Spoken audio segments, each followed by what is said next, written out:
وہ تو تمنا رکھتے ہیں کہ تم بھی کافر ہو جاؤ جیسے وہ کافر ہیں، تم برابر ہو جاؤ۔ ہرگز ان میں سے کسی کو دوست نہ بنانا یہاں تک کہ وہ ہجرت کریں اللہ کے راستے میں۔ پس اگر پیٹھ پھیریں تو ان کو پکڑو، قتل کرو جہاں ان کو پاؤ، اور ان نہیں پائیں گے، نہ بنائیں ان میں سے کسی کو حامی اور نہ مددگار مگر وہ لوگ جزاک اللہ ٹھیک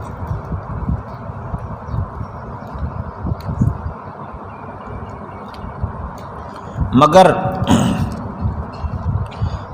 وہ لوگ جو قوم تک پہنچتے ہیں، ایسی قوم تک کہ تمہارے اور ان کے درمیان میثاق ہے، یا وہ تمہارے پاس آتے ہیں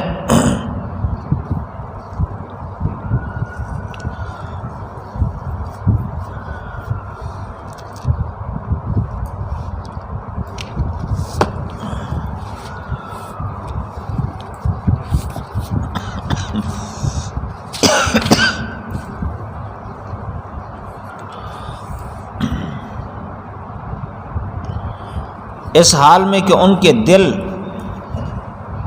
تنگ ہیں،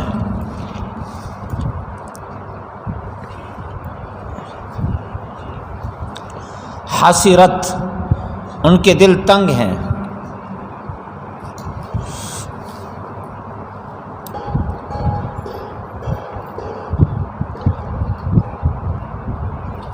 کہ وہ قتال کریں تمہارے سے یا قتال کریں اپنی قوم سے۔ وَلَوْ شَاءَ اللَّهُ، اگر اللہ تعالیٰ چاہے تو ان کو تم پر مسلط کر دے۔ فَلَقَاتَلُوكُمْ،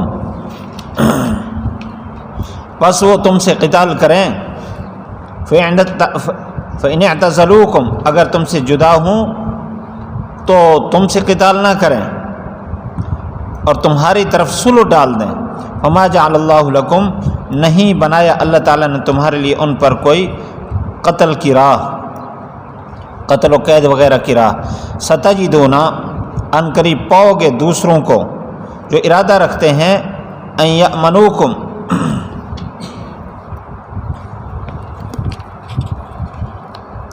کہ وہ امن میں رہیں تمہارے سے بھی اور اپنی قوم سے بھی۔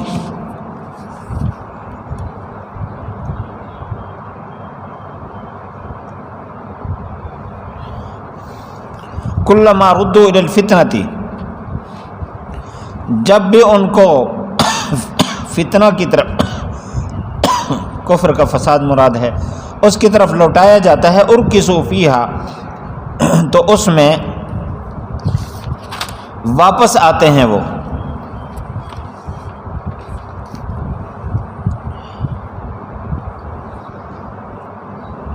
اگر وہ نہ باز آئیں تمہارے قتال سے، قتالکم اصل میں قتالکم، تمہارے قتال سے باز نہ آئیں اور نہ ڈالیں تمہاری طرف صلح اور نہ روکیں اپنے ہاتھ کو، تو ان کو پکڑو اور قتل کرو۔ یہ لم یعتزلوا پر عطف ہے نا سب کا، تو لم جازمہ سب کے ساتھ ملے گا کہ اگر وہ تمہارے قتال سے باز نہ آئیں اور تمہاری طرف صلح نہ ڈالیں اور اپنے ہاتھ نہ روکیں، تو ان کو پکڑو اور قتل کرو جہاں ان کو پاؤ۔ اللہ تعالیٰ نے تمہارے لیے اس پر واضح سند بنا دی ہے۔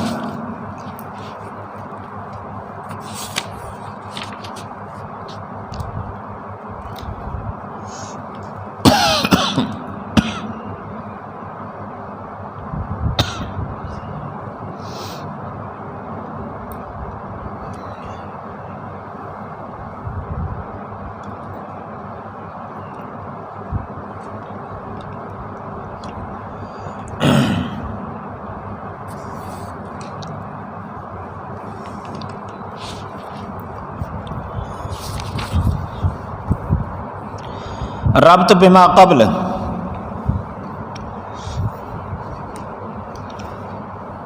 پہلے ترغیب جہاد تھی، اب بھی ترغیب جہاد ہے۔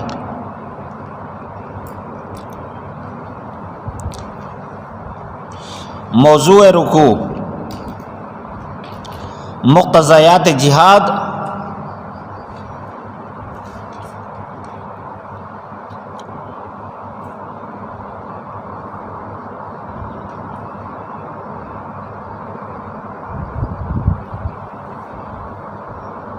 اور مصالح قتال۔ خلاصہ: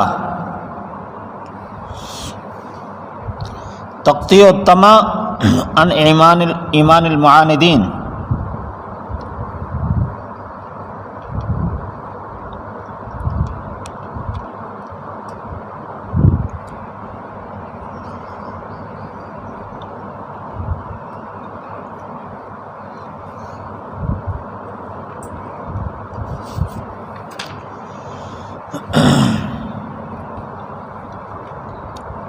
بقیہ شکایات و نتائج منافقین: نفی تکلیف ما لا یطاق،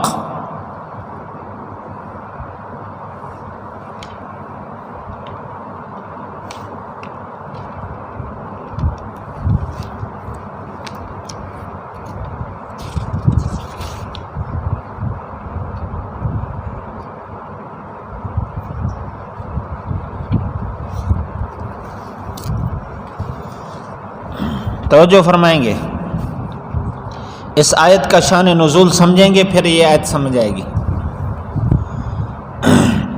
چند کافر مکہ مکرمہ سے آئے مدینہ منورہ، چند دن رہے اور یہ ظاہر کیا کہ ہم مسلمان ہیں، ہم ایمان قبول کیے ہوئے ہیں، اور اپنے آپ کو پکا مومن ظاہر کیا۔ چند دن گزرنے کے بعد کہنے لگے کہ ہمیں مدینہ منورہ کی جو آب و ہوا ہے یہ موافق نہیں ہے، ہم بیمار ہو رہے ہیں، لہذا ہمیں واپس جانا ہے۔ واپس چلے گئے۔ جب مکہ مکرمہ پہنچے وہاں انہوں نے کہا کہ ہم تو کافر، ہم ایمان قبول ہی نہیں کیا۔ اب ادھر مدینہ منورہ میں رہنے والے مسلمانوں کے ان کے بارے میں دو گروہ ہو گئے۔ بعض تو کہنے لگے کہ یہ منافق تھے، اندر ان کے ایمان نہیں تھا، اوپر سے ایمان ظاہر کیا، اگر ایمان ہوتا تو واپس نہ جاتے، صبر کرتے جس طرح باقی صحابہ صبر کر رہے ہیں۔ کچھ کہنے لگے نہیں نہیں بدگمانی نہ کرو، وہ ایمان والے ہی ہیں، مجبوراً چلے گئے ہیں۔ اللہ تعالیٰ نے یہ آیت اتاری، اب سمجھ آئے گی۔ فما لکم، ایمان والوں کو خطاب ہے، کیا ہو گیا تمہیں کہ تم ان منافقین کے بارے میں دو گروہ ہو گئے ہو؟ بعض یہ کہنے لگے کہ نہیں وہ ایمان والے تھے، بعض کہنے لگے نہیں وہ منافق تھے۔ فما لکم، کیا ہو گیا اے ایمان والو؟ سرتم فی المنافقین فئتین، منافقین کے بارے میں تم دو گروہ ہو گئے۔ واضح بتا دیا کہ ان کا ایمان نہیں تھا، وہ منافق تھے۔ واللہ ارکسہم بما کسبوا، اللہ نے ان کو واپس لوٹا دیا ان کے کرتوتوں کی وجہ سے۔ اب ان کو تنبیہ ہو رہی ہے جو یہ کہہ رہے تھے کہ نہیں ایمان والے ہیں، بدگمانی نہ کرو۔ فرمایا تم ارادہ رکھتے ہو جس کو اللہ گمراہ کرے اس کو تم ہدایت پر پکا کرو، جس کو اللہ ہدایت دے اس کا کوئی راستہ نہیں پاؤ گے۔ وہ آئے کیوں تھے یہاں؟ ان کا مقصد تھا کہ ایمان والوں کے ایمان کو خراب کریں، ان کو بھڑکائیں، یہاں آ کر ایمان ظاہر کیا، یہاں آ کے کہ ہم مومن ہیں، تمہارے خیر خواہ ہیں۔ اندر اندر کوشش کی کہ یہاں سے کچھ نکال کے لے جائیں ادھر، لیکن یہ تو پکے ایمان والے تھے۔ تو فرمایا وہ تو پسند کرتے تھے کہ تاکہ تم بھی کافر ہو جاؤ جیسا کہ وہ کافر ہیں، ایک جیسے ہو جاؤ۔ فرمایا ان کو دوست نہ بناؤ، حتیٰ یہاجروا فی سبیل اللہ، جب تک وہ ہجرت کر کے اللہ کے راستے میں نہ آئیں۔ یاد رکھنا فتح مکہ سے پہلے ہجرت فرض تھی، اس وقت تک وہ آدمی اللہ کے احکام کو بجا لانے والا نہیں سمجھا جاتا تھا جب تک وہ ہجرت نہ کرتا۔ جو ہجرت کرتا اس کو سچا مسلمان سمجھا جاتا تھا۔ انہوں نے تو ہجرت کی نہیں ہے، سامان سارا پیچھے، بال بچے پیچھے، یہ عارضی آئے ہوئے تھے۔ فرمایا فَإِن تَوَلَّوْا، اگر یہ پیٹ پھیریں تو ان کو پکڑو اور قتل کرو جہاں ان کو پاؤ، ان کو دوست نہ بنانا ہرگز۔ إلا الذين يصلون إلى قوم بينكم وبينهم ميثاق.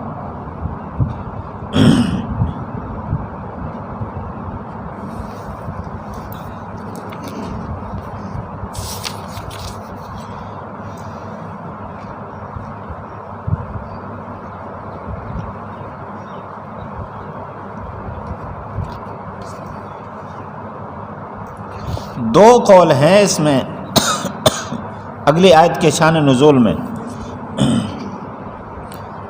ایک ہے سراقہ بن مالک مدلجی، مدلج ایک قبیلہ تھا. ایک سراقہ بن مالک اور بھی تھا، وہ جو ہجرت کے موقع پر پیچھے پیچھے آیا، یہ وہ نہیں ہے، یہ اور ہے سراقہ بن مالک مدلجی. دوسرا قول لکھا ہوا ہے ہلال بن عویمر اسلمی، یہ قبیلہ اسلم سے تعلق رکھتا ہے. قبیلہ مدلج تھا یا قبیلہ اسلم تھا. اللہ کے نبی صلی اللہ علیہ وسلم سے انہوں نے صلح کی اور معاہدہ یہ طے ہوا کہ وہ حضور صلی اللہ علیہ وسلم کے خلاف مدد نہیں کریں گے، نہ آپ صلی اللہ علیہ وسلم کے خلاف لڑائی کا اعلان کریں گے. البتہ خود عویمر، ہلال بن عویمر اسلمی ہو یا سراقہ بن مالک ہو، خود بھی وہ محفوظ ہیں، اور اگر کسی کو وہ پناہ دیں گے تو ان کی پناہ ایسے سمجھے جائے گی جیسے وہ خود، یعنی وہ بھی محفوظ ہوں گے.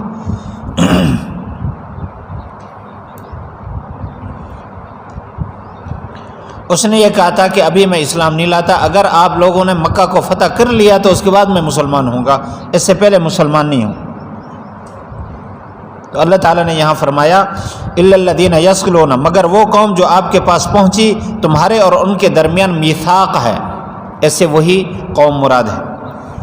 یا تمہارے پاس آئے کہ ان کے سینے تنگ تھے کہ وہ آپ سے قتال کریں، یعنی اس بات سے تنگ آ گئے تھے کہ وہ آپ سے قتال کریں، وہ اپنا بھی امن چاہتے تھے کہ آپ ہمارے ساتھ قتال نہ کریں، اور نہ وہ اپنی قوم کے ساتھ قتال کرنا چاہتے تھے. وَلَوْ شَاءَ اللَّهُ لَسَلَّطَهُمْ عَلَيْكُمْ،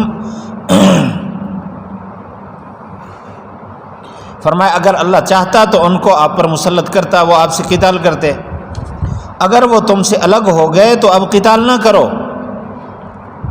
اور انہوں نے آپ کے سامنے صلح رکھی. فما جعل اللہ لکم علیہم سبیلا، نہیں بنایا اللہ تعالیٰ نے تمہارے لیے اس صلح کے خلاف کوئی قتل یا کوئی قید.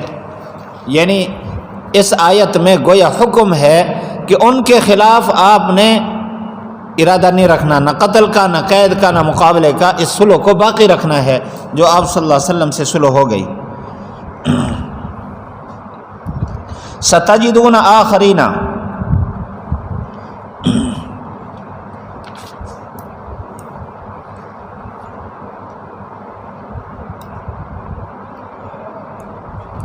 ایک اور قوم بھی آئی تھی،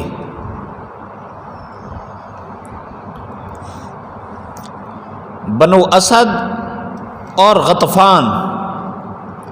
یہ دو قبیلے آئے، آ کر آپ صلی اللہ علیہ وسلم کے پاس رہے اور صلح کی یہاں، بلکہ ایمان قبول کیا، اور یہ بھی منافقانہ انداز میں ایمان قبول کیا. جب یہاں سے واپس گئے تو نعوذ باللہ کہنے لگے کہ ہم بچھو اور سانپ پر ایمان لائے.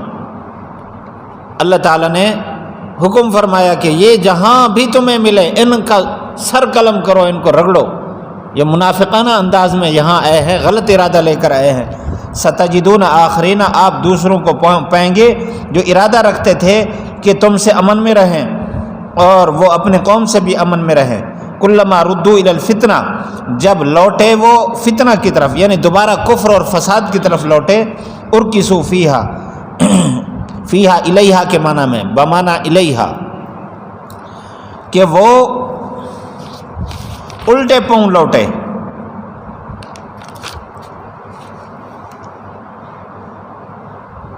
اگر وہ تم سے قتال سے باز نہ آئیں، لم یعتزلوا قتالکم، اور صلح نہ ڈالیں اور اپنے ہاتھ کو نہ روکیں، تو پھر ان کو پکڑو اور قتل کرو جہاں ان کو پاؤ. اللہ تعالیٰ نے تمہارے لیے ان پر واضح سند بنا دی ہے کہ یہ لوگ وہاں جا کر پھر وہی کفر اور نفاق اور دوسرے کام کرنے لگ گئے۔ آیات واضح ہو گئیں؟ بہت ساری آیات ایسی ہیں جن کا مطلب شان نزول کے بغیر واضح نہیں ہوتا، یہ انہی آیات میں سے۔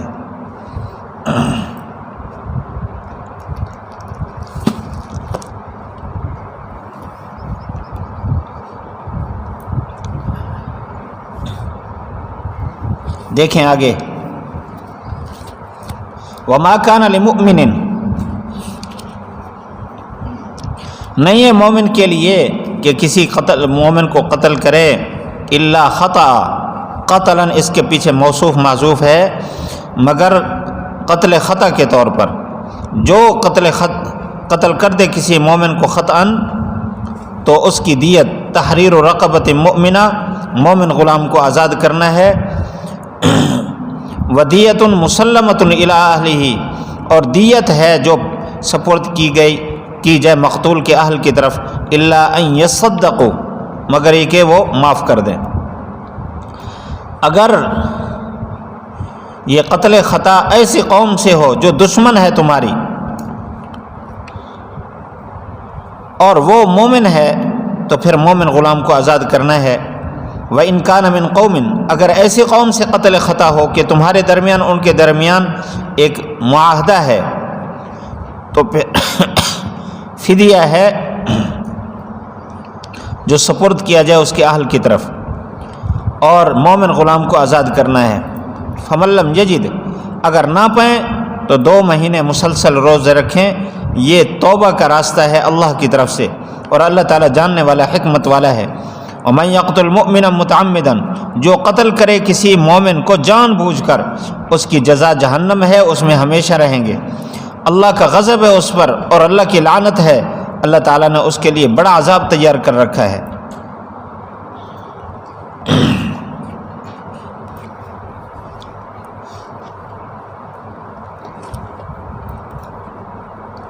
یا ایھا الذین آمنوا، اے ایمان والو، جب تم اللہ کے راستے میں سفر کرو تحقیق کر لیا کرو، اور نہ کہو اس آدمی کے بارے میں جس نے تمہاری طرف صلح رکھی کہ تو مومن نہیں ہے۔ تم تلاش کرتے ہو دنیا کی زندگی کا سامان، اور اللہ کے پاس ہے بہت زیادہ مال غنیمت۔ کذالک کنتم من قبل، تم اس سے پہلے ایسے تھے، اللہ نے تم پر احسان کیا۔ فتبینوا، تحقیق کر لیا کرو، بے شک اللہ تعالیٰ جو کچھ تم کر رہے ہو اس کی خبر رکھنے والا ہے۔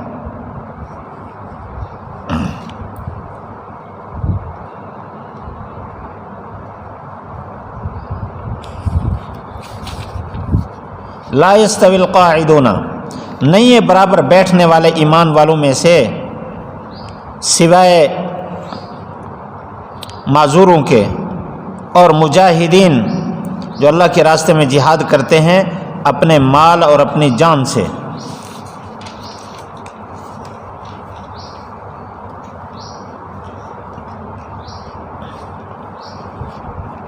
اللہ کا فضل ہے مجاہدین، وہ جو جہاد کرنا، فضیلت دی اللہ تعالیٰ نے ان مجاہدین کو جو اپنے مال اور جان کے ساتھ جہاد کرتے ہیں، بیٹھنے والوں پر ایک بہت بڑا درجہ، درجتاً عظیمتاً۔ کلا وعد اللہ الحسنى، لیکن ہر ایمان والے کے بارے میں اللہ تعالیٰ کا کی اچھائی کا وعدہ ہے۔ یہ الحسنى سے پہلے المثوبۃ الحسنى، ثواب ہے، اچھا بدلہ، اور اللہ تعالیٰ نے فضیلت دی ہے مجاہدین کو بیٹھنے والوں پر اجر عظیم کی، اور بڑے درجے کی اپنی طرف سے، اور مغفرت کی اور رحمت کی۔ اللہ تعالیٰ بخشنے والا، رحم کرنے والا ہے۔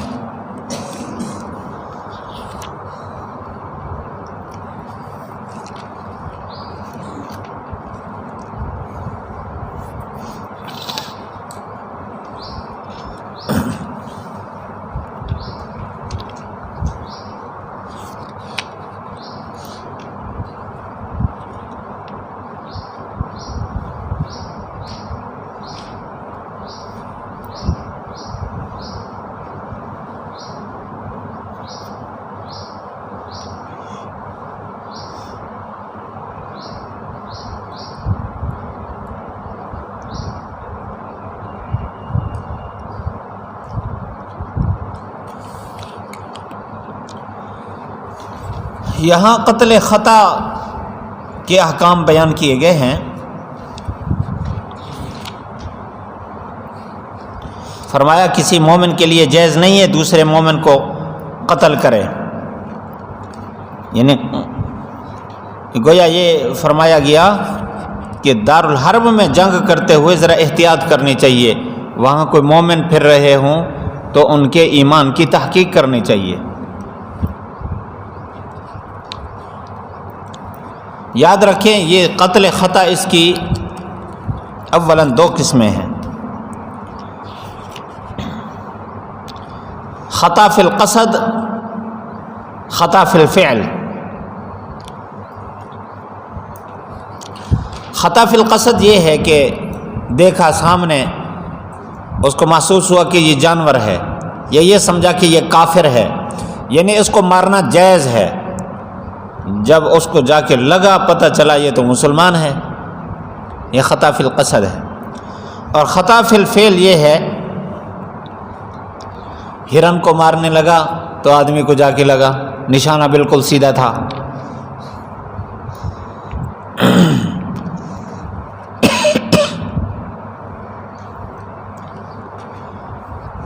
یہ جو خطا ہے قتل خطا، اس پر قصاص نہیں ہے۔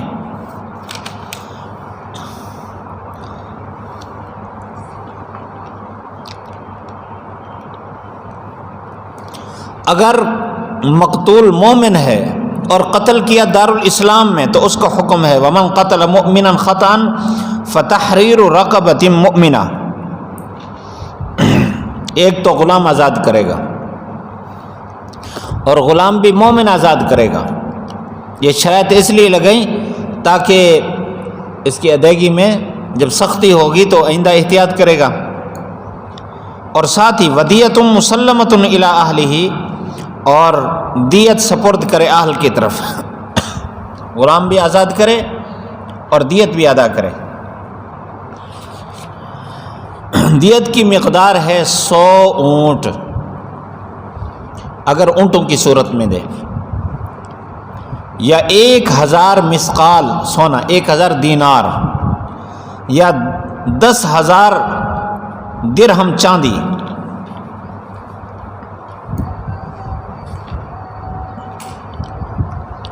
آج کل تو اتنے اونٹ دینا تو مشکل ہے، 2.5-3 لاکھ کا کم از کم ایک اونٹ ہے۔ سب سے آسان صورت دیت کی چاندی کی صورت میں ہے۔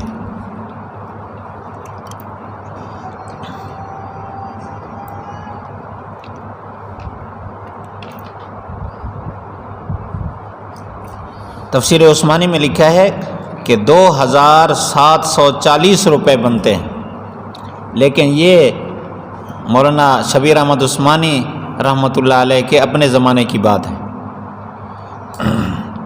جب 1 درہم 1 روپے سے کچھ زائد قیمت کا تھا۔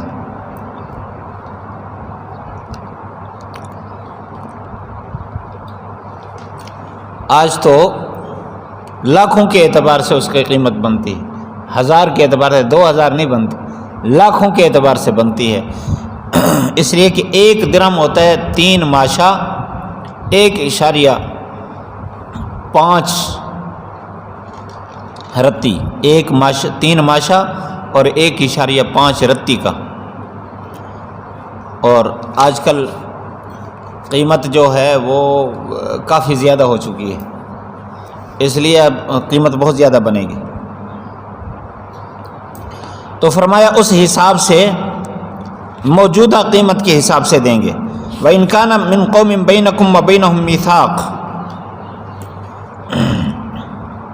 قتل خطا کی دوسری صورت کہ وہ مقتول ذمی ہے یا مستامن ہے یا مصالح ہے، 3 صورتیں۔ ذمی ہے، ان کے ساتھ بھی ایک معاہدہ ہوتا ہے، دارالاسلام میں رہ رہے ہیں لیکن ہیں کافر، ان کے ساتھ معاہدہ ہے، شہری ہونے کی حیثیت سے ان کا تحفظ ہے۔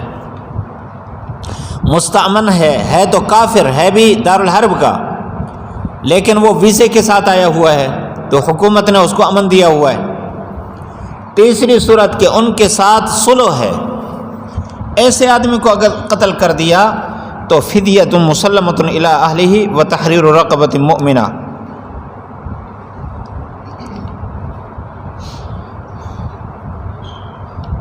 فدیہ دے اس کے اہل کو، اور مومن غلام یہاں بھی آزاد کرے۔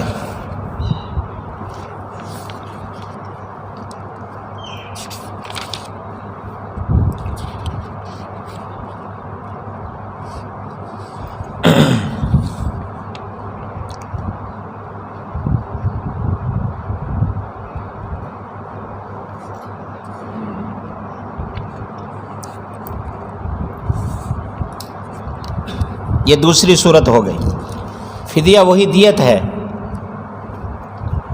یہاں البتہ ایک صورت اضافی ہے، فَمَن لَّمْ يَجِدْ فَصِيَامُ شَهْرَيْنِ، یہ پچھلی صورت میں بھی ہے کہ اگر نہیں پاتا تو اس صورت میں 2 مہینے مسلسل روزے رکھے، اگر دیت نہیں پاتا،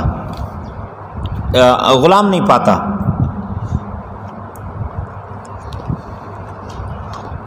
یہ اللہ تعالیٰ کی طرف سے معافی کی ایک صورت ہے۔ آگے تیسری صورت قتل عمد کی ہے، البتہ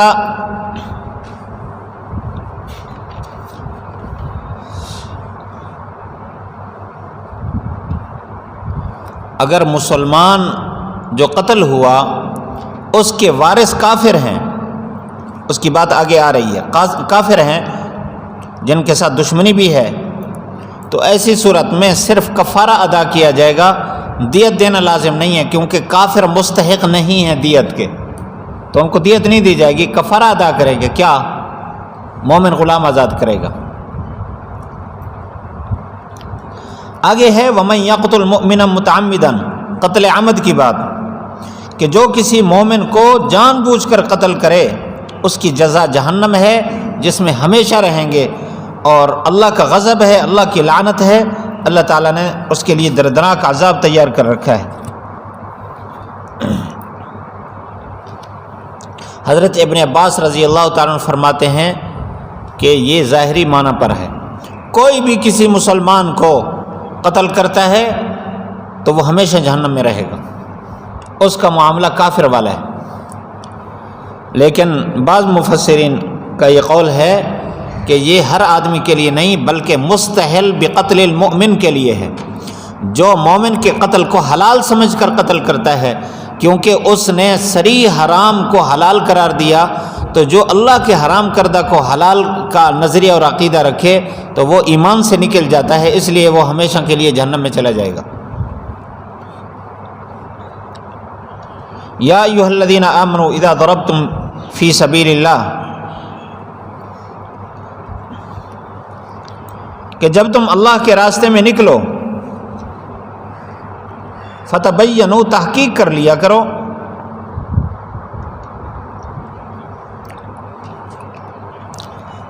ایک واقعہ پیش آیا، صحابہ کرام غزوہ کے لیے گئے مقام فدق پر، وہاں ایک چرواہا بکریاں چرا رہا تھا، اس نے جب لشکر کو دیکھا تو آگے بڑھ کر اس نے کہا السلام علیکم ورحمۃ اللہ۔ صحابہ نے یہ سمجھا کہ یہ اپنی جان بچانے کے لیے سلام کر رہا ہے، کیونکہ یہ تو دار الکفر میں ہے، یعنی اس علاقے میں ہے، یہاں تو کفار رہتے ہیں، اس کو قتل کر دیا اور اس کی بکریوں کو مال غنیمت بنا لیا۔ تھا وہ واقعی مومن مسلمان تھا، لیکن انہوں نے یہ سمجھا کہ بکریاں بچانے کے لیے، جان بچانے کے لیے سلام کر رہا ہے، تو اللہ تعالیٰ نے اس پر تنبیہ اتاری، فرمایا جب تم اللہ کے راستے میں نکلو تو ذرا تحقیق کر لیا کرو، ولا تقولوا لمن القى الیکم السلام، جو تمہاری طرف سلام کرے تو اس کو یہ نہ کہو کہ تم مومن نہیں ہے، وہ بیچارہ کہتا رہا ہوگا کہ میں مومن ہوں، مسلمان ہوں۔ کیا تم دنیا کی زندگی کا سامان تلاش کرتے ہو؟ کیا بکریاں؟ اللہ کے ہاں مغانم کثیر ہیں، کذالک کنتم من قبل، یاد رکھنا تم بھی پہلے ایسے ہی تھے، اللہ نے احسان کیا، تمہیں ایمان کی دولت سے مالا مال فرمایا، ان اللہ بما تعملون خبیر۔ یہ ان کی اجتہادی غلطی تھی، خطا تھی، اس پر کوئی پکڑ نہیں، آگے اللہ تعالیٰ نے مجاہدین کے فضائل بیان فرمایا لا یستوی القاعدون من المؤمنین، ایمان والوں میں سے جو گھر میں بیٹھے ہیں یہ برابر نہیں ہیں، اور اسی طرح مجاہدین جو اللہ کے راستے میں جہاد کرتے ہیں مال اور جان کے ذریعے سے۔ اللہ تعالیٰ نے مجاہدین باموالہم وانفسہم کو قاعدین پر ایک درجہ عظیمہ کا فرق عطا فرمایا، درجہ عظیمہ۔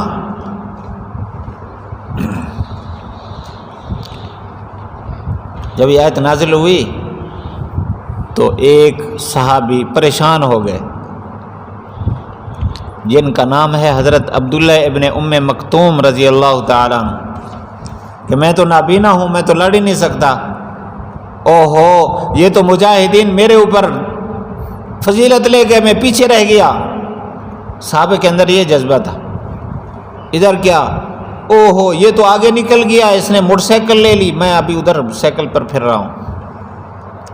یہاں فضیلت کا میدان یعنی دوڑ کا میدان دنیا ہے، صحابہ میں دوڑ کا میدان دین تھا، کہ جب ان کے درجات کی بلندی معلوم ہوئی تو پریشان ہو گئے، تو اللہ تعالیٰ نے ان کی تسلی کے لیے بعد میں یہ لفظ اتارا غیر اولی الضرر، کہ برابر نہیں ہیں مومنین میں سے بیٹھنے والے بشرطے کہ وہ محتاج ضرورت وہ معذور نہ ہوں، یعنی معذوروں کا درجہ مجاہدین والا ہے، وہ پریشان نہ ہوں۔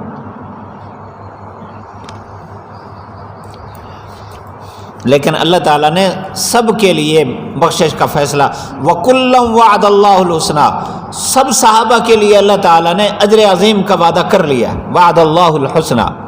اس لیے اب اگر کوئی کسی صحابی کے کسی تاریخی روایت پڑھ کے اس کی ذات پر یا اس کے کردار پر طعن و تشنیع کرتا ہے تو وہ خود مجرم ہے، اس لیے کہ ان سب کے لیے اللہ تعالیٰ نے تو وعدہ کر لیا جنت کا، وہ تو جنتی ہیں۔ تو ان کے لیے درجات منہ ومغفرۃ ورحمہ، درجات تو ان کے لیے ہے، صرف درجات لغیر المذنب والمغفرہ للمذنب والرحمت یعمہما، کہ رحمت درجات تو ان کے لیے ہیں جن کے گناہ نہیں ہیں، مغفرت ان کے لیے جن کے لیے گناہ ہیں، لیکن رحمت سب کے لیے ہے۔ وکان اللہ غفورا رحیما۔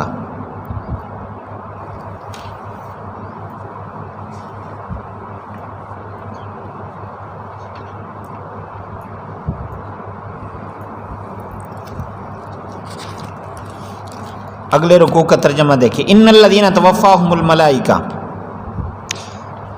بے شک وہ لوگ جن کو فرشتے موت دیتے ہیں اپنے اوپر ظلم کرنے والے ہیں، کہتے ہیں کون سا کام کیا تم نے؟ قالوا کننا مستضعفین، کہتے ہیں کہ ہم بے بس تھے زمین میں۔ قالوا، کہتے ہیں کیا نہیں ہے زمین اللہ تعالیٰ کے لیے وسیع؟ فتہاجروا فیہا، کہ اس میں ہجرت کرتے؟ یہی لوگ ہیں ان کا ٹھکانہ جہنم ہے اور بہت برا ٹھکانہ ہے۔ مگر وہ جو کمزور ہیں مردوں اور عورتوں میں سے اور بچوں میں سے، نہیں طاقت رکھتے کسی تدبیر کی اور نہ کوئی راستہ پاتے ہیں، یہ وہ لوگ ہیں ان قریب اللہ تعالیٰ ان کو معاف کر دے گا، اور اللہ تعالیٰ درگزر کرنے والا معاف کرنے والا ہے۔ جو اللہ کے راستے میں ہجرت کرتا ہے تو وہ پا لیتا ہے زمین میں جانے کی جگہ، مراغمن کثیرہ، اور فراخی رزق بھی پا لیتا ہے، یعنی جانے کی وسیع جگہ پا لیتا ہے اور رزق بھی وسیع پا لیتا ہے۔ ومن یخرج من بیتہ، جو بھی نکلے اپنے گھر سے ہجرت کرتے ہوئے اللہ اور اس کے رسول کی طرف، پھر اس کو موت پکڑ لے، فقد وقع، اس کا اجر اللہ پر واقع ہو گیا، اور اللہ تعالیٰ بخشنے والا رحم کرنے والا ہے۔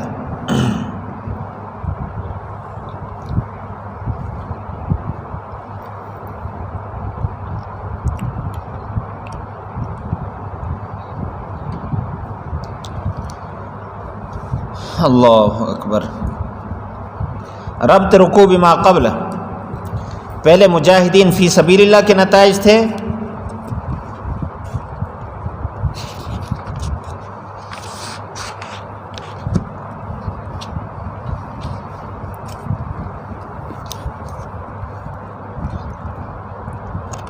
اب تارکین ہجرت کے نتائج ہیں۔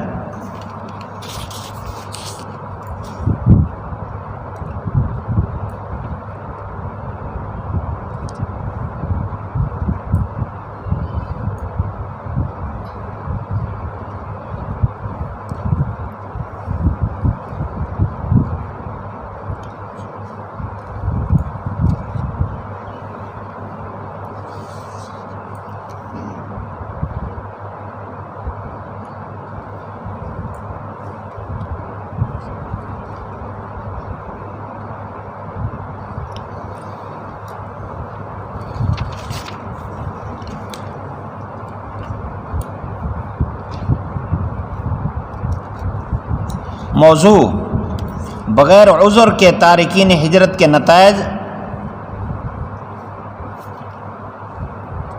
بغیر عذر کے تارکین ہجرت کے نتائج اور مہاجرین کے فضائل و نتائج۔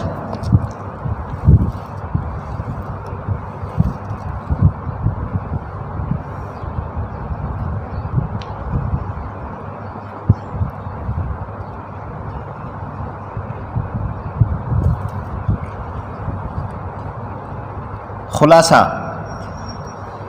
ترغیب ہجرت فی سبیل اللہ، اعلان عفو عن معذورین عن الہجرت،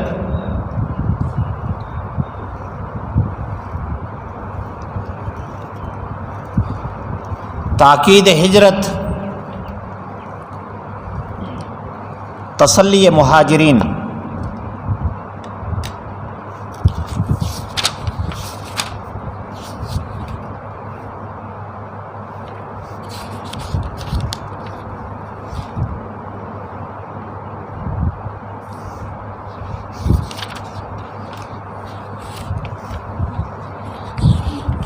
ابھی پیچھے ایک آیت آئی تھی، آیت نمبر 99،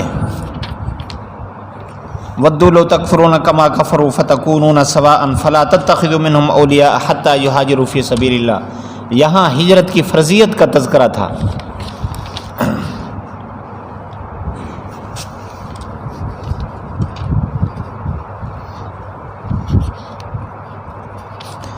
اور یہاں پھر آگے اس کے مزید احکام کو بیان کیا جا رہا ہے اس رکوع میں۔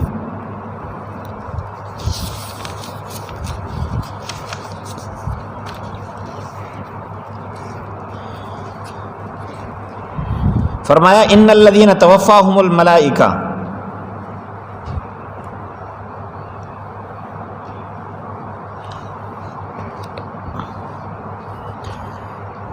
جن کو فرشتے موت دیتے ہیں اور انہوں نے ہجرت نہ کر کے اپنے اوپر ظلم کیا، تو فرشتے کہتے ہیں فیما کنتم، تم نے کون سا کام کیا، یعنی ہجرت کیوں نہیں کی؟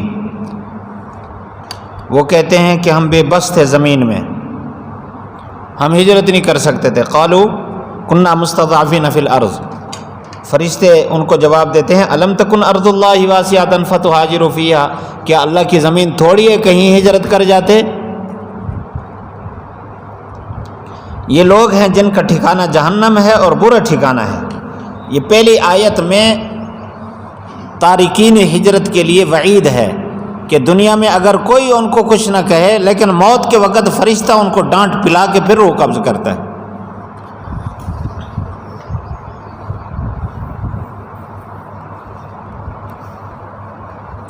ہاں الا المستضعفین، یہاں سے استثناء ہے کہ جو واقعی کمزور ہیں مردوں اور عورتوں اور بچوں میں سے، وہ ہجرت نہیں کر سکتے، ان کے ہاں ہمت نہیں ہے، طاقت نہیں ہے ہجرت کرنے کی، اور وہ ہیلے بہانے بھی کوئی نہیں کرتے، اور یعنی کوئی ہیلا کر نہیں سکتے، کوئی تدبیر نہیں کر سکتے، ولا یہتدون سبیلا، اور کوئی راستہ نہیں پاتے نکلنے کا، ان کے معافی ہے۔ فاولئک عسى اللہ ان یعفو عنہم، یاد رکھنا ہے عصا کا لفظ اس کی نسبت جب اللہ کی طرف ہو تو یہ یقین کے معنی میں آتا ہے، امید کے معنی میں نہیں ہوتا۔ یقیناً اللہ تعالیٰ ان کی مغفرت فرمائے گا، اللہ تعالیٰ درگزر کرنے والا، بخشنے والا ہے۔ اب جو ہجرت کرنے والے تھے ان کو 3 طرح کی پریشانیاں تھیں۔ ظاہر بات ہے ایک شہر چھوڑ کے کسی ایسے شہر میں جانا، وہاں نہ کوئی زمین ہے، نہ کوئی ٹھکانہ ہے، نہ کوئی کاروبار ہے، نہ کوئی رشتہ داریاں ہیں، نئی جگہ پر جانا، تو 3 طرح کی پریشانیاں۔ پہلی پریشانی یہ کہ ہم ہجرت کر کے جائیں گے، کیا ہمیں مکان اور ٹھکانہ ملے گا یا نہیں ملے گا؟ اور دوسری پریشانی یہ کہ یہاں تو چلو کاروبار کی ایک صورت بنی ہوئی ہے، کیا پتہ نہیں وہاں ہمیں کچھ کھانے کو ملے گا یا نہیں ملے گا۔ اور تیسری پریشانی یہ تھی کہ راستے میں اگر مر گیا تو پتہ نہیں ہماری یہ ہجرت شمار ہوگی یا نہیں ہوگی۔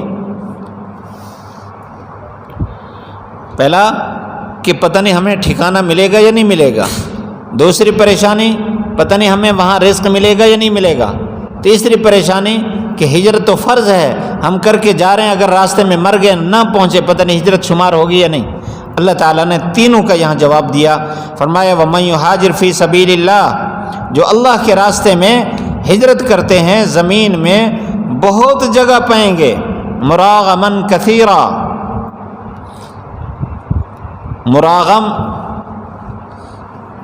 جانے کی جگہ یعنی ٹھکانہ، بہت زیادہ ٹھکانہ پائیں گے، وسعتاً، سعتاً منی رزق میں وسعت اور فراخی بھی پائیں گے۔ ومن یخرج من بیتہ مہاجرا الی اللہ ورسولہ، تیسری پریشانی کا جواب ہے کہ جو اپنے گھر سے نکلا ہجرت کر کے اللہ اور اس کے رسول کی طرف، پھر موت اس کو درمیان میں پا لیتی ہے تو وہ مہاجرین میں لکھا جائے گا۔ یہ اللہ تعالیٰ کا احسان ہے ایمان والوں پر، کام کا ارادہ کریں کام کا اجر مل جائے گا۔ جو اللہ کے راستے میں جہاد کے لیے نکلا راستے میں مر گیا وہ شہید ہے، تبھی موت مر گیا، شہید ہے۔ حج کرنے کے لیے نکلا راستے میں مر گیا وہ حاجی ہے۔ علم حاصل کرنے کے لیے نکلا، ابھی علم حاصل کر رہا تھا مر گیا، علماء کے ساتھ کھڑا ہوگا۔ یہ احسانات ہیں اللہ تعالیٰ کے۔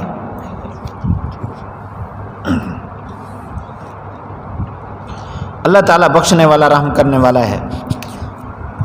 وَإِذَا ضَرَبْتُمْ فِي الْأَرْضِ، اگلے رکوع کا ترجمہ، جب تم زمین میں سفر کرتے ہو، نہیں ہے تم پر گناہ کہ تم نماز میں قصر کرو، اگر تمہیں خوف ہو کہ تمہیں کافر آزمائش میں ڈالیں گے، فتنے میں ڈالیں گے، بے شک کافر تمہارے واضح دشمن ہیں۔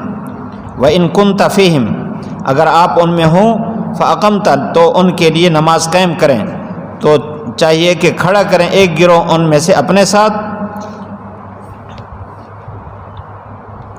وَلْيَأْخُذُوا أَسْلِحَتَهُمْ، وہ اپنے اسلحہ لے لیں، جب سجدہ کریں چاہیے کہ فَلْيَكُونُوا، ہو جائیں پھر، یعنی چلے جائیں پھر آپ کے پیچھے، اور آ جائے دوسرا گروہ جنہوں نے ابھی تک نماز نہیں پڑھی، فَلْيُصَلُّوا، کہ وہ اپنی نمازیں آپ کے ساتھ پوری کریں۔ وَلْيَأْخُذُوا حِذْرَهُمْ، اور چاہیے کہ لیں اپنے بچاؤ کا سامان اور اپنا اسلحہ۔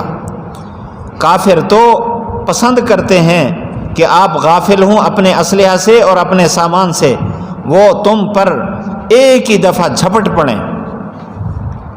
نہیں ہے تم پر گناہ اگر تمہیں تکلیف ہو بارش کی وجہ سے یا تم مریض ہو کہ رکھ دو اپنے اسلحہ کو اور لے لو اپنے بچاؤ کا سامان۔ بے شک اللہ تعالیٰ کافروں کے لیے دردناک عذاب اللہ تعالیٰ نے تیار کر رکھا ہے۔ جب تم نماز پوری کر لو، اللہ کا ذکر کرو کھڑے ہو کر، بیٹھے بیٹھے پہلو پر۔ فَإِذَا اطْمَأْنَنْتُمْ، جب تمہیں اطمینان ہو جائے پھر نماز قائم کرو اپنے طریقے پر۔ بے شک نماز ایمان والے پر مقررہ وقت پر فرض کی گئی ہے۔ وَلَا تَهِنُوا فِي ابْتِغَاءِ الْقَوْمِ،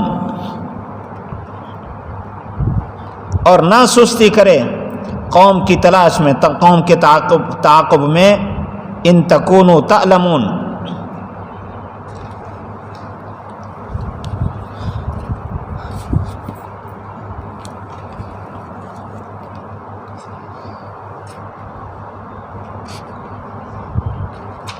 اگر تم ان کا پیچھا کرنا چاہتے ہو، نہیں، اگر تم درد پاتے ہو، الم سے ہے، اگر تم درد پاتے ہو، اگر وہ درد پاتے ہیں جیسا کہ بے شک وہ بھی درد پاتے ہیں جیسا کہ تم درد پاتے ہو، وَتَرْجُونَ مِنَ اللَّهِ، البتہ تم اللہ سے امیدیں وابستہ رکھتے ہو، وہ اللہ سے امیدیں وابستہ نہیں رکھتے۔ اللہ تعالیٰ جاننے والا ہے، حکمت والا ہے۔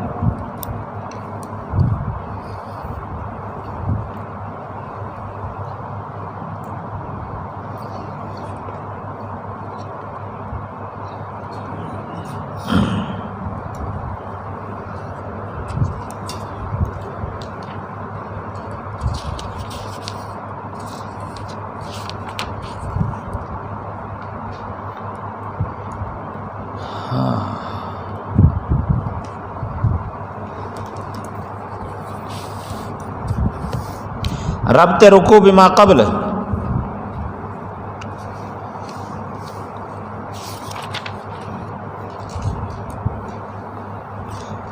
پہلے ہجرت فی سبیل اللہ کا بیان تھا،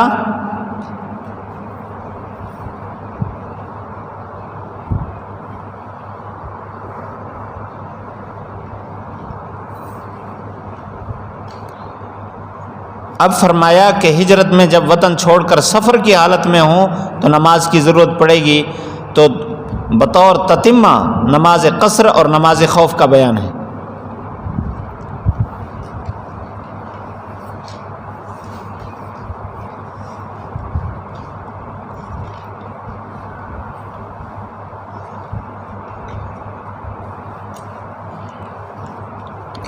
موضوع رکوع ھذا تشریح ہے نماز قصر و خوف،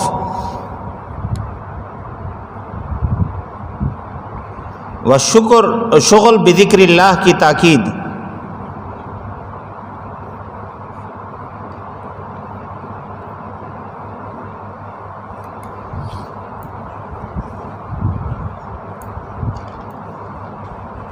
خلاصہ حکمت مشروعیت نماز خوف، حکمت مشروعیت نماز خوف، و اسباب فرضیت نماز خمسہ، ترغیب جہاد، وسعت علم باری تعالی،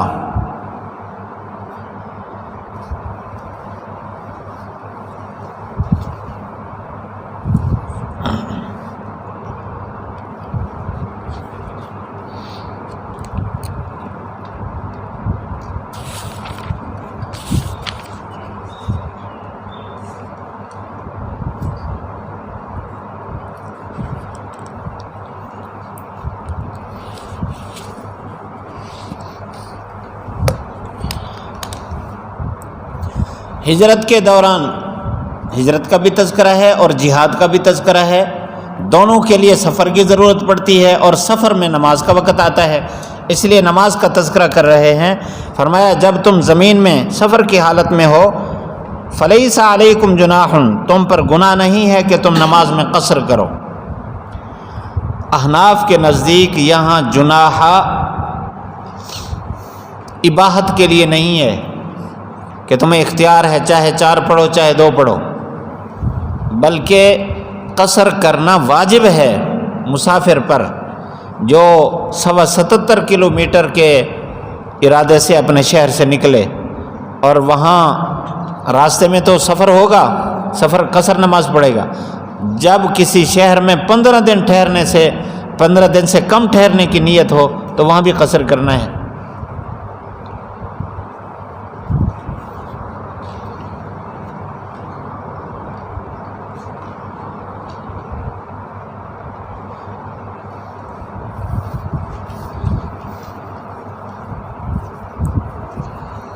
اللہ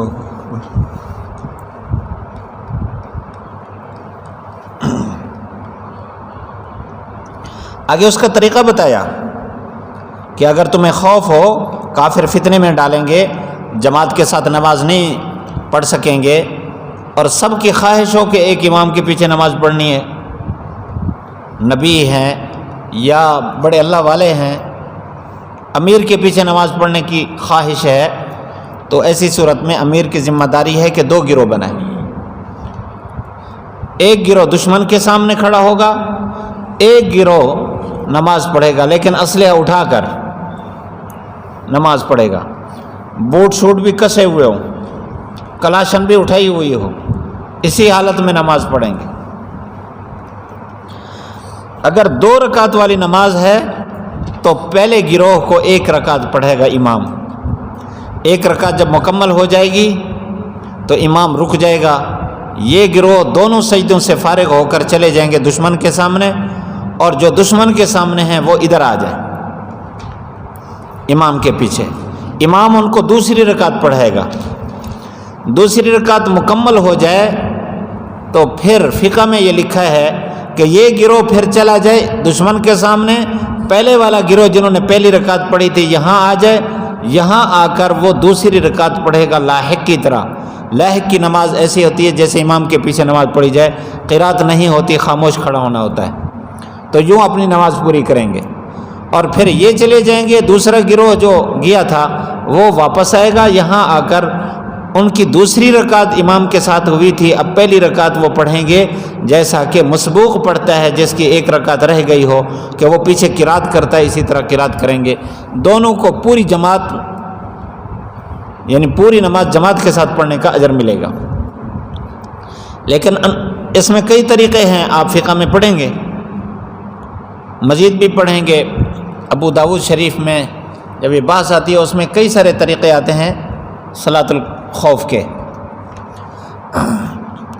انور شاہ کشمیری رحمۃ اللہ علیہ فرماتے ہیں کہ میرے ہاں پسندیدہ یہ ہے کہ یہ جو دوسرا گروہ ہے جس نے دوسری رکعت امام کے پیچھے پڑھی، یہ اپنی بقیہ نماز ادھر ہی پوری کر کے پھر جائے تاکہ نماز کے اندر چلنا پھرنا کم سے کم ہو. مقصد تو حاصل ہو گیا، پہلی رکعت پہلی جماعت نے پڑھ لی، دوسری رکعت دوسری جماعت نے، اب ہر ایک نے پوری کرنی ہے.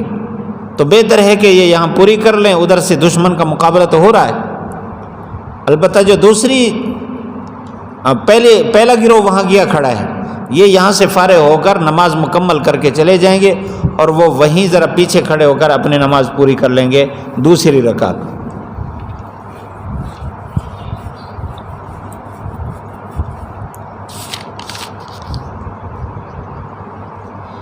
فرمایا کافر تو اس بات کی خواہش رکھتے ہیں کہ تم اسلحہ سے غافل ہو، وہ اچانک وہ تمہارے اوپر حملہ کر دیں. باقی یہاں لا جناح کا لفظ کیوں بولا جب ہے وجوب کے لیے؟ فلیس علیکم جناح، تم پر گناہ نہیں ہے کہ تم قصر کرو.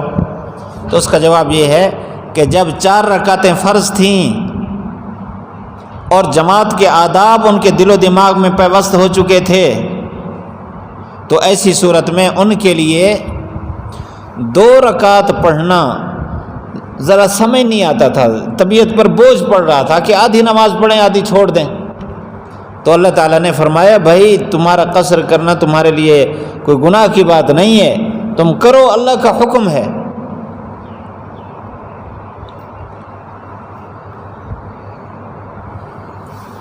اور یہ جو سنتیں ہیں ان کے بارے میں فقہا فرماتے ہیں کہ فجر کی جو سنتیں ہیں ان کو تو نہیں چھوڑنا چاہیے. البتہ باقی سنتیں اضطراری حالت میں تو چھوڑ دے اور اطمینان کی حالت میں پڑھنا چاہیے اس کو. بہرحال اس کا حکم ہو جاتا ہے نفل کا سنتوں کا حکم نفل کا حکم ہو جاتا ہے. اب اس کے بعد اس کے لیے اختیار ضرور ہے لیکن پڑھ لینی چاہیے جب اطمینان کی حالت ہو.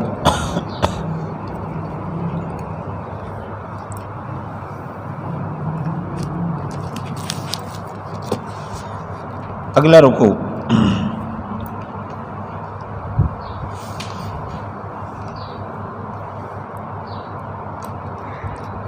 انا انزلنا الیک الکتاب بالحق، بے شک ہم نے آپ کی طرف کتاب نازل کی حق کے ساتھ تاکہ آپ فیصلہ کریں لوگوں کے درمیان جو اللہ نے آپ کو حق دکھایا، اور نہ ہوں دغا بازوں کی طرف خصم بننے والے.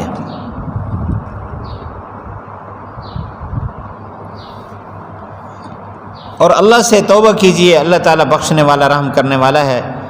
اور نہ آپ جھگڑا کیجئے ان لوگوں کی طرف جو اپنے اندر دھوکہ رکھتے ہیں، یختانون انفسہم، اپنے اندر دھوکہ رکھتے ہیں۔ اللہ تعالیٰ نہیں پسند کرتا من کان خوانا اثیما، جو خیانت والا گنہگار ہو۔ یستخفون من الناس، لوگوں سے چھپتے ہیں اور اللہ سے نہیں چھپ سکتے۔ وہ ان کے ساتھ ہے اذ یبیتون، جب وہ مشورہ کر رہے تھے ایسی چیز کا ما لا یرضی من القول، جو بات پسندیدہ نہیں تھی، اس چیز کا مشورہ کر رہے تھے۔ وکان اللہ بما یعملون محیطا، اللہ تعالیٰ جو کچھ یہ کر رہے ہیں اس کا احاطہ کرنے والا ہے۔ ہا انتم ہؤلاء، سنو غور سے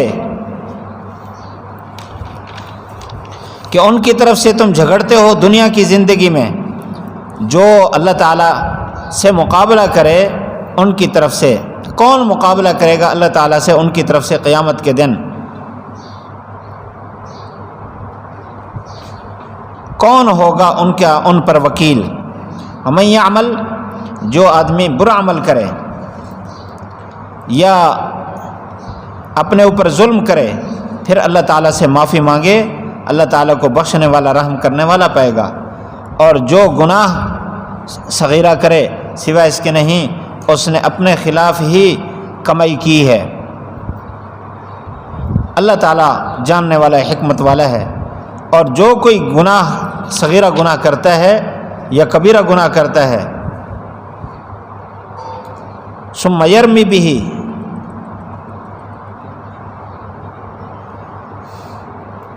پھر تہمت لگائے اس پر،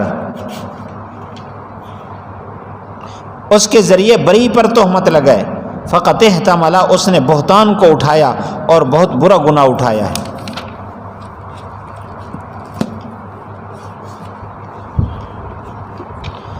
ربط رکوع بما قبل، احکام سلطانیہ کا ایک حصہ ملک گیری کے احکام تھے، یہ پہلے کا لفظ شروع میں لکھ لیں، پہلے احکام سلطانیہ کا ایک حصہ ملک گیری کے احکام تھے، اب دوسرا حصہ ملک داری کے احکام کا ذکر ہے۔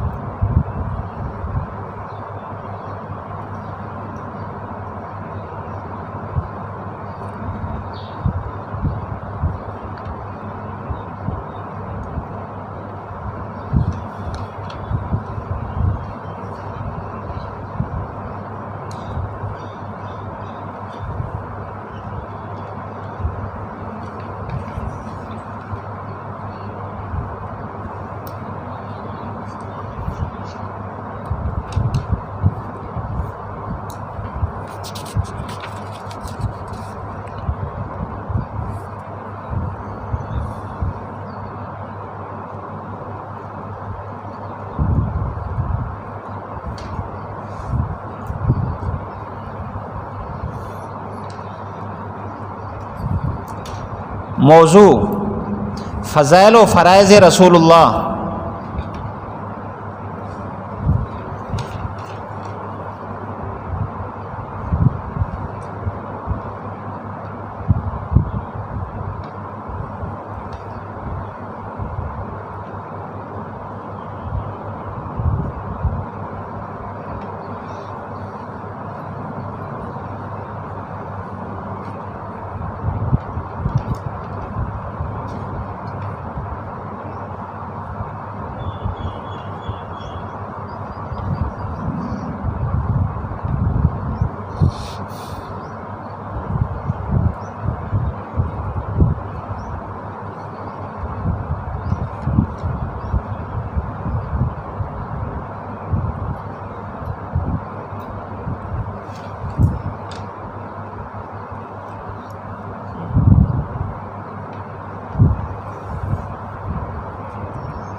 خلاصہ،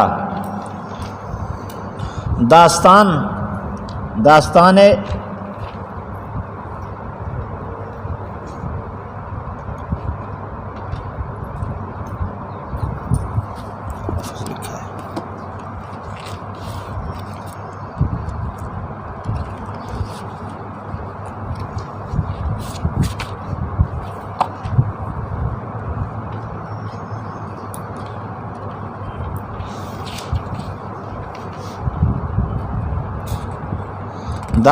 طعمہ،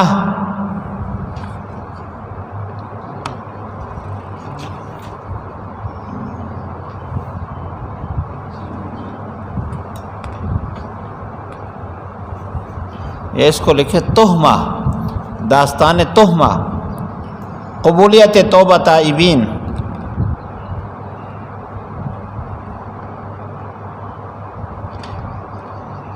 بلکہ طعمہ ہے، طعمہ، استغنائیت و عظمت باری تعالی۔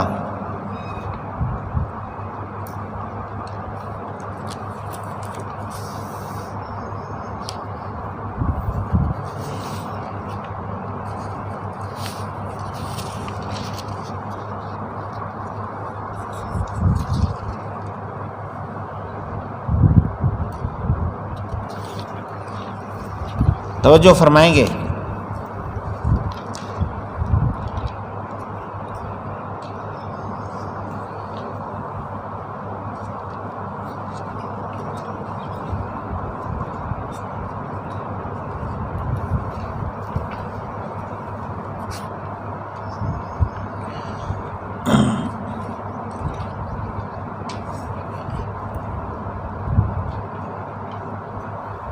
ایک رفاعہ صحابی ہیں،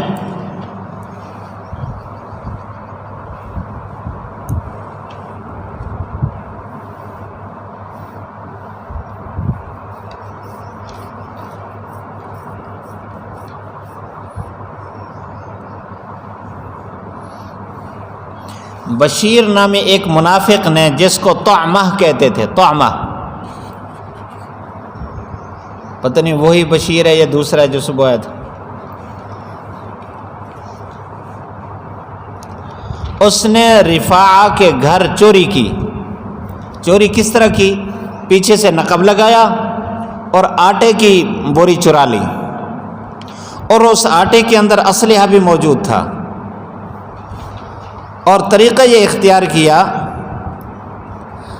کہ وہاں سے آٹے کی بوری کو سوراخ کر لیا اور ایک یہودی کے گھر تک اس آٹے کو تھوڑا تھوڑا گراتے گئے، اور اس یہودی کے گھر جا کر وہ اسلحہ بطور امانت کے رکھا کہ یہ امانت رکھ لو، اور آٹا گھر لے گئے۔ صبح کو یہ حضرات جب اٹھے تو انہوں نے دیکھا نقب لگا ہوا، پھر نشانات دیکھے، وہ نشانات تو اس یہودی کے گھر جا رہے تھے، تو ان کو شبہ ہونے لگا یہ بنو عبیرک کے ساتھ تعلق رکھتا تھا، بشیر نامی منافق۔ تو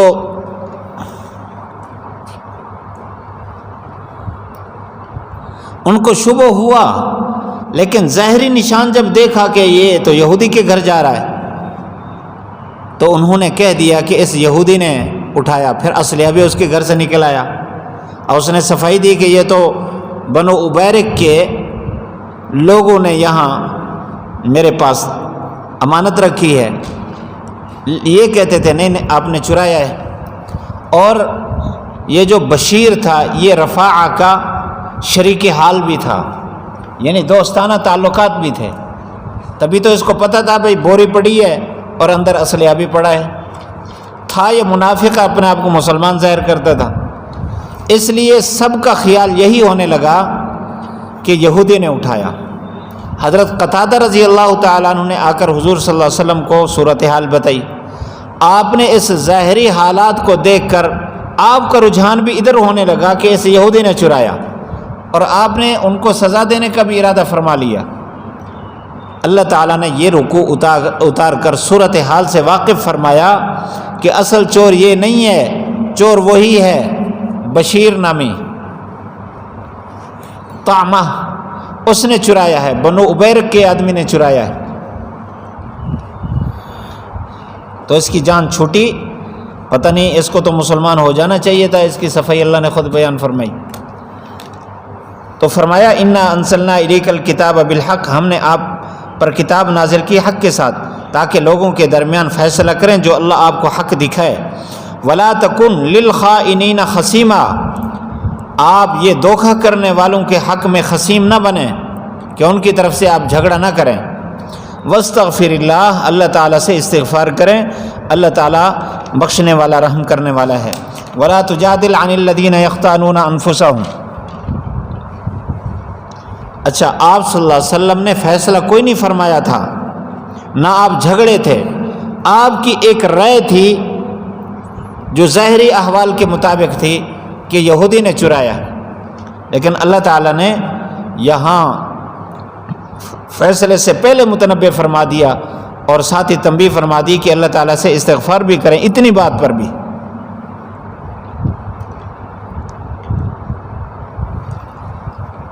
دوسری قوم کو بھی ایسے سبق لینا چاہیے۔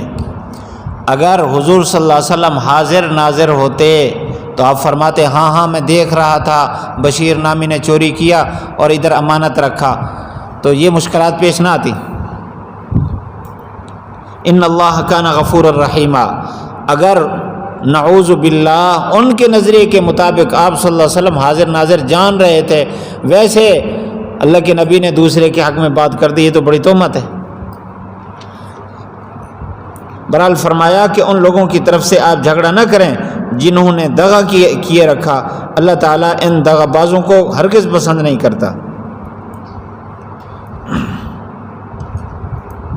لوگوں سے تو چھپا رہے تھے لیکن اللہ سے چھپا سکتے ہیں؟ اللہ تعالیٰ سے تو نہیں چھپا سکتے۔ اور وہ تو ان کے ساتھ تھا جب وہ مشورہ کر رہے تھے کہ اب ان کو پکڑیں، یا چوری کا مشورہ جو کر رہے تھے۔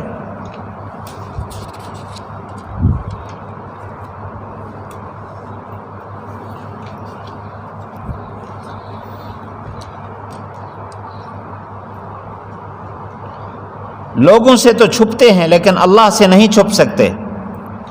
یستخفون کا معنی چھپنا۔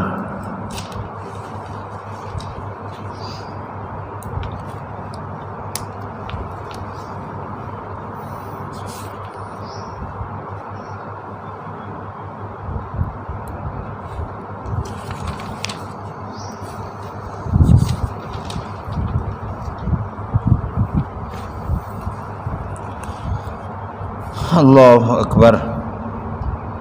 ہاں انتم ہؤلاء جادلتم عنہم فی الحیات الدنیا، فرمایا کہ ان کی طرف سے تو آپ دنیا کی زندگی میں جھگڑا کر رہے تھے، اللہ تعالیٰ کے سامنے کون ان کے حق میں جھگڑا کرے گا؟ کون ان پر وکیل بنے گا؟ اس دن تو کوئی جھگڑا نہیں کر سکتا۔ ومن یعمل سوءا، توجہ کریں گے یہاں سوء سے مراد متعدی گناہ ہے، جس طرح چوری،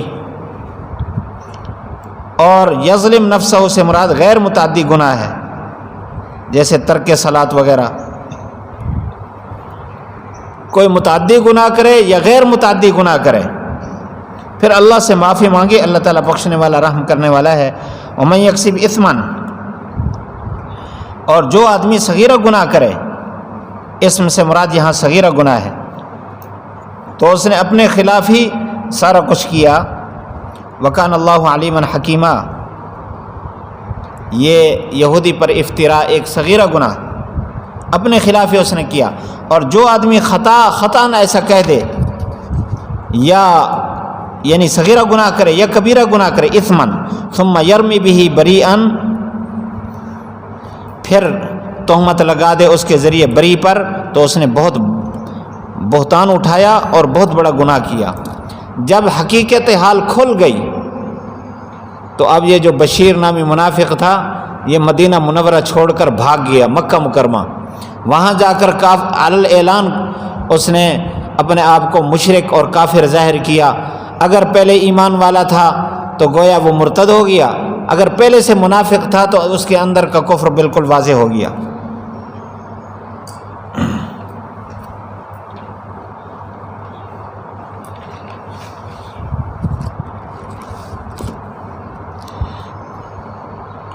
ولولا فضل اللہ، ترجمہ دیکھیں، اگر اللہ کا فضل نہ ہوتا آپ پر، اس کی رحمت نہ ہوتی، تو ایک گروہ نے ان میں سے ارادہ کر لیا تھا غلطی میں ڈال دیں آپ کو.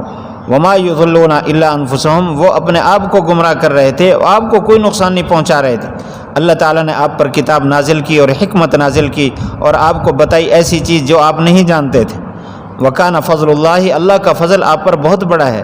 لا خیر فی کثیر، نہیں یہ ہے خیر، یہ جو سرگوشیاں اکثر سرگوشیاں کرتے ہیں اس میں، مگر من امر بصدقۃ، مگر وہ جو صدقے کا حکم کرے یا کوئی معروف نیکی کی بات کرے یا اصلاح کی بات کرے، لوگوں کے درمیان صلح کی بات کرے، جو ایسا کام کرے اللہ کی رضا کو تلاش کرنے کے لیے، اللہ تعالیٰ ہم اس کو اجر عظیم عطا کریں گے. ومن یشاقق الرسول، جو رسول کی مخالفت کرے بعد اس کے کہ ان کے لیے ہدایت واضح ہو چکی، ویتبع غیر سبیل المؤمنین، اور اتباع کرے مومنین کے راستے کے علاوہ کی، نولہ ما تولی،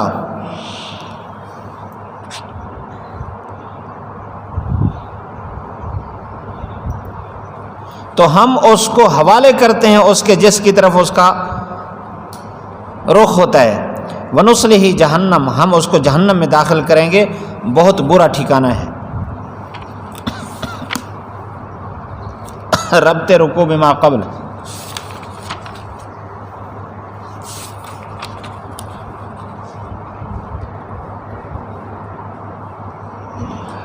تتمہ و تکملہ داستان طعمہ،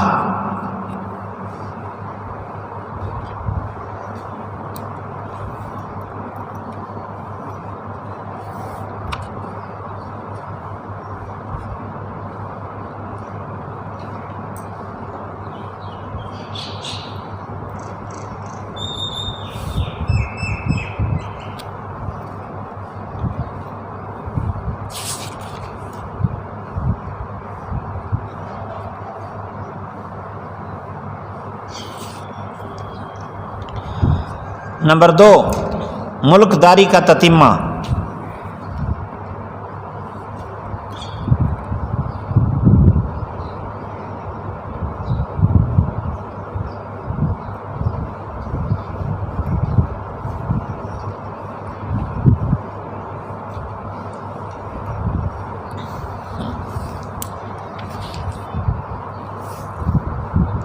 موضوع رکوع ھذا فضائل خاتم النبیین صلی اللہ علیہ وسلم و نتائج مخالفین. خلاصہ تسلی و تنبیہات رسول اللہ.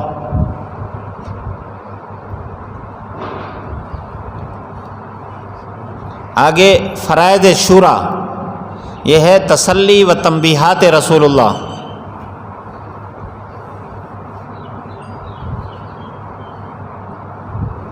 فرائض شورا،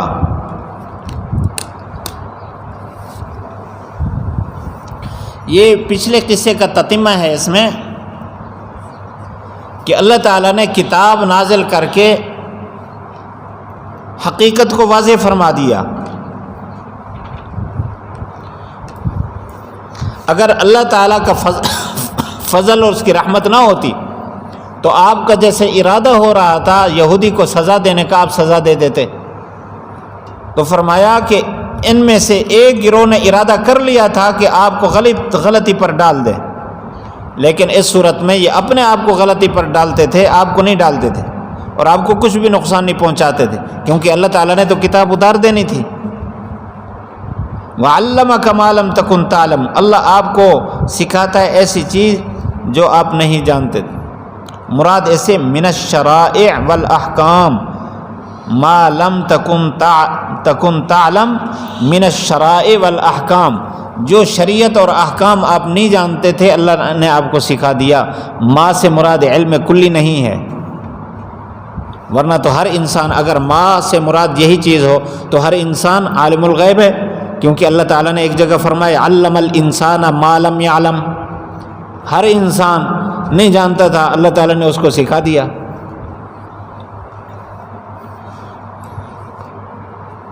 وَكَانَ فَضْلُ اللَّهِ عَلَيْكَ عَظِيمًا، اللہ کا فضل آپ پر بہت بڑا ہے.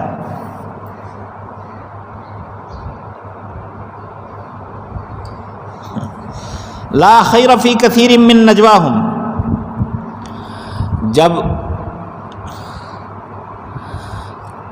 یہ چوری پکڑی گئی تو بنو ابیرق جو تھے، قاف نقطے والا ہے، بنو ابیرق،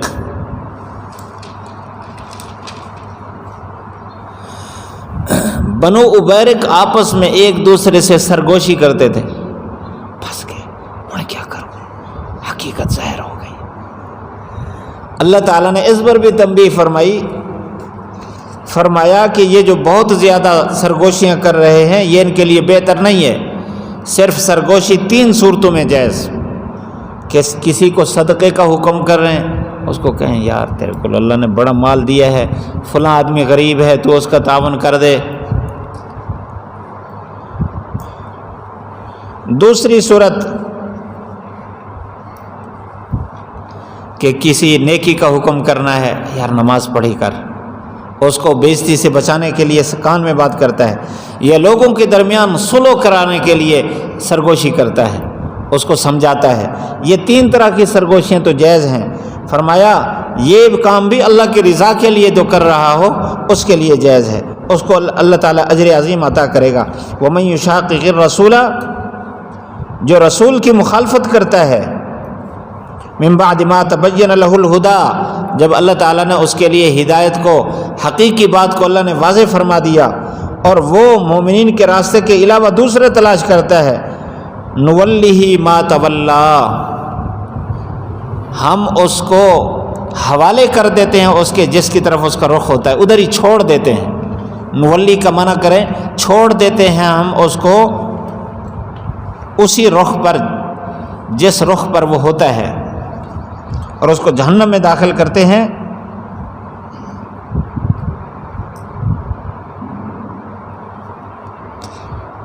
وساعت مسیرہ، اور بہت برا ٹھکانہ ہوتا ہے۔ تو یہاں ایک بات بتا دی، وَيَتَّبِعْ غَيْرَ سَبِيلِ الْمُؤْمِنِينَ، ایمان والوں کے راستے کے علاوہ کوئی اور راستہ تلاش کرنا یہ اللہ تعالیٰ کے ہاں پسندیدہ چیز نہیں ہے۔ لہذا جو علماء سے کٹ کر چلتا ہے وہ گمراہی پر جاتا ہے، اپنے مسئلے گھڑتا ہے، سمجھ کچھ نہیں آتا۔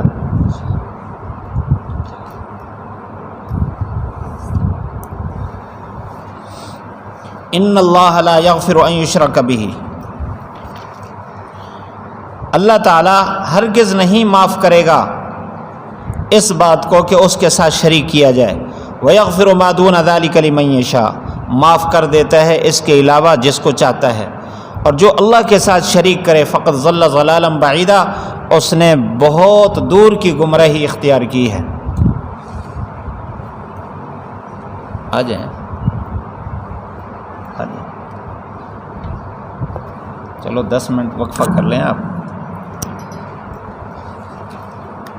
رحیم، ان اللہ لا یغفر ان یشرک بہ، اللہ تعالیٰ نہیں بخشے گا اس بات کو کہ اس کے ساتھ شریک کیا جائے، اور بخش دے گا اس کے علاوہ جس کو چاہے گا۔ جو اللہ کے ساتھ شریک کرے وہ دور کی گمراہی میں ہے۔ ان یدعون من دونہ، نہیں پکارتے اللہ کے علاوہ مگر مادیوں کو۔ وَإِن يَدْعُونَ، نہیں پکارتے مگر سرکش شیطان کو، مرید سرکش۔ لعنہ اللہ، اللہ کی لعنت ہے اس پر۔ وقال لأتخذن، کہا میں ضرور بناؤں گا تیرے بندوں میں سے حصہ مقرر کیا ہوا، میں ضرور ان کو گمراہ کروں گا اور ان کو آرزوئیں دلاؤں گا، اور میں ضرور ان کو حکم کروں گا کہ کاٹ ڈالیں گے جانوروں کے کان، ضرور ان کو حکم کروں گا کہ تبدیلی کریں گے، اللہ تعالیٰ کی بنائی ہوئی صورت کو تبدیل کریں گے۔ وَمَن يَتَّخِذِ الشَّيْطَانَ، جو شیطان کو دوست بناتا ہے اللہ کے علاوہ، فقد خسر خسرانا مبینہ، وہ واضح خسارے میں ہے۔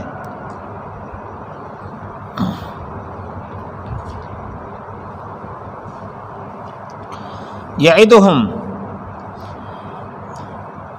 ڈراتا ہے ان کو عقائد میں، اور ان کو امیدیں دلاتا ہے اعمال میں۔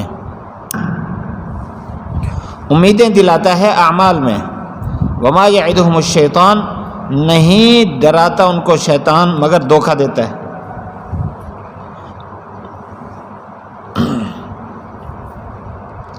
یہ لوگ ہیں، ان کا ٹھکانہ جہنم ہے، ہرگز اس سے بھاگنے کی جگہ نہیں پائیں گے. محیصا، بھاگنے کی جگہ. والذین آمنوا، وہ لوگ جو ایمان لائے اور اچھے اعمال کیے، ان کو ہم جنت میں داخل کریں گے.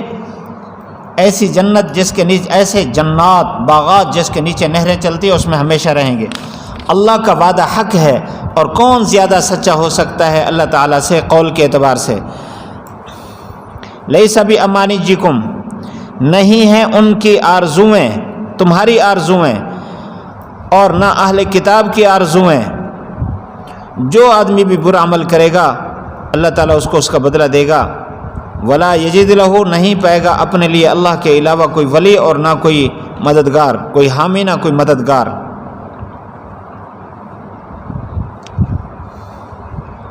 ومن یعمل، جو آدمی نیک عمل کرے، وہ مرد ہو یا عورت ہو، اس حال میں کہ وہ مومن ہو، تو یہ لوگ ہیں، یہ جنت میں داخل ہوں گے. تل کے برابر بھی ان پر ظلم نہیں کیا جائے گا. ومن احسن، کون زیادہ اچھا ہو سکتا ہے دین کے اعتبار سے اس آدمی سے جس نے اپنا چہرہ اللہ کے سپرد کر دیا، اس حال میں کہ وہ مخلص بھی ہے، محسن مخلص، اور اتباع کرتا ہے ملت ابراہیمی کی سب سے کٹ کر. اللہ تعالیٰ نے تو ابراہیم کو خلیل بنا لیا. اللہ کے لیے ہے جو کچھ آسمانوں میں ہے، جو کچھ زمین میں ہے، اللہ تعالیٰ ہر چیز کا احاطہ کرنے والا ہے. ابتدا میں شرک کی تردید فرمائی کہ اللہ مشرک کو نہیں بخشے گا، قیامت کے دن ہمیشہ جہنم میں رہے گا. مشرک کے علاوہ جس کو چاہے بخش دے، ایمان موجود ہو تو. باقی اگر کسی سے گناہ ہو گئے ہیں تو اللہ تعالیٰ قیامت کے دن اگر چاہے بغیر سزا کے ان کو جنت میں داخل فرما دے، اگر چاہے تو ان کی سزا ان کو دے اور اس کے بعد پھر جنت میں داخل فرما دے. لیکن مشرک کی بخشش نہیں ہوگی قیامت کے دن. موت سے پہلے پہلے جس نے توبہ کی بس وہی توبہ معتبر ہے. ان یدعون من دونہ، اللہ تعالیٰ نے یہاں مشرکین کو بڑی زبردست عار دلائی ہے. مشرکین نے کچھ بت عورتوں کی شکل کے بنا رکھے تھے، اور آج بھی آپ بڑے بڑے ان مارکیٹوں میں اور یہ جو کالونیاں بنی ہوں ان میں جا کر دیکھیں، بت بنائے ہوتے ہیں عورتوں کی شکل کے.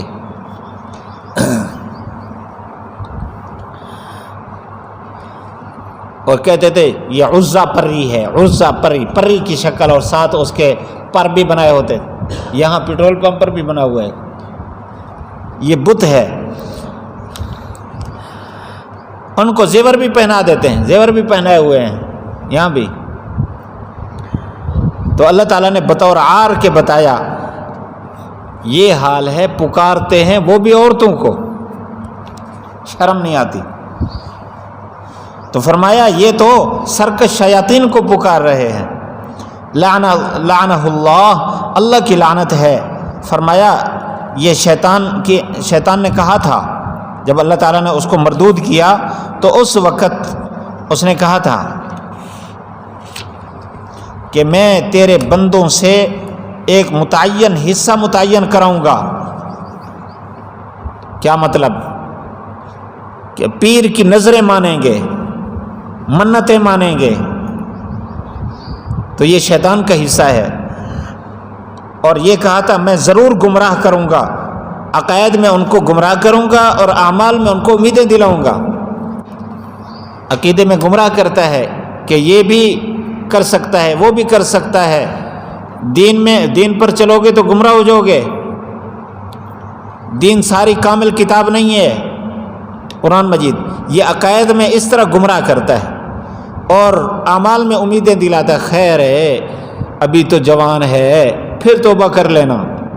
یہ رمضان آ رہا ہے 27ویں کی رات کو، بس کر لینا توبہ. جب 27ویں کی رات آئے گی پھر اس دن دوست آ جائیں گے، چلو عید کی رات کر لیں گے. عید کی رات کے بعد پھر عید کی رات تو شاپنگ میں گزرتی ہے، اس کے بعد پھر اسی گمراہی میں. یوں جوانی گزر گئی اب بڑھاپے میں بھی توبہ کی توفیق نہیں دیتا، بوڑھا ہے بالکل، چہرہ مکڑی کے جالے کی طرح ہو چکا، پھر بھی صبح صبح اس طرح پھراتا ہے۔ اب کون سا اس کا موقع رہا ہے مزید اپنی خوبصورتی دکھانے کا؟ اپنے تصور میں تو خوبصورتی دکھا رہا ہے، لیکن یہ شیطان اس کو آگے امیدیں دلا رہا ہے کہ بعد میں کر لینا۔ وَلَآمُرَنَّهُمْ، اور میں اس کو گناہ کا حکم کروں گا، کاٹ ڈالیں گے جانوروں کے کان، ان کو حکم کروں گا یہ جانوروں کے کان کاٹ ڈالیں گے۔ اس کے دو مطلب ہیں۔ ایک مطلب تو یہ ہے کہ ان کو جانوروں سے بھی بدتر بنا دوں گا، جانوروں کے کان کاٹ ڈالوں گا۔ ایک عربی محاورہ ہے عرب کا، ہماری زبان میں بھی اس طرح کے الفاظ بولتے ہیں، شیطان کو بھی پیچھے چھوڑ دیتے۔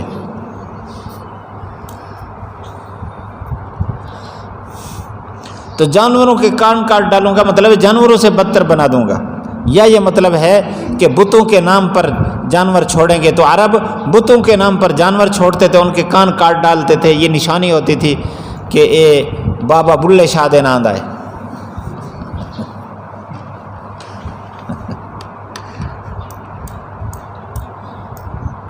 آپ نے دیکھے درباروں کے ارد گرد جانور پھر رہے ہوتے ہیں کان کٹے ہوئے، اب بھی، کہ بابے کے نام کا ہے یہ، اور لوگ ان کو چارہ کھلاتے ہیں، ان کو باندھتے نہیں، بھئی یہ محترم ہے، معظم ہے، ہاتھ نہیں لگانا اس کو۔ جس کی کھیتی کو تباہ کر دیں وہ بیچارہ کہتے ہیں اگر میں نے کچھ کہا تو بابا میری ٹانگ کاٹ دے گا۔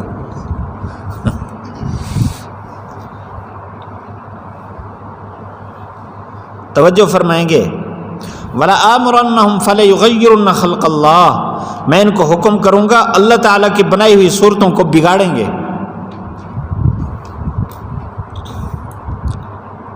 جانوروں کی صورتیں بھی اللہ کی بنائی ہوئی ہیں، وہ بھی بگاڑیں گے، اپنی صورتیں بھی بگاڑتے ہیں، بڑی بڑی چوٹی رکھی ہوتی ہیں،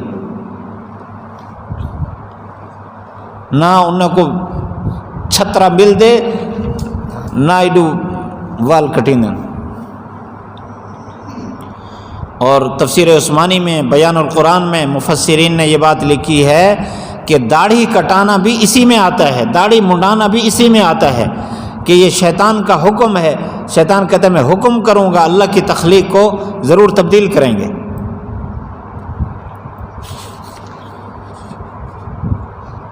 فرمایا جس نے بھی شیطان کو اپنا دوست بنا لیا، شیطان یہ تو بہت بڑے خسارے میں چلا گیا۔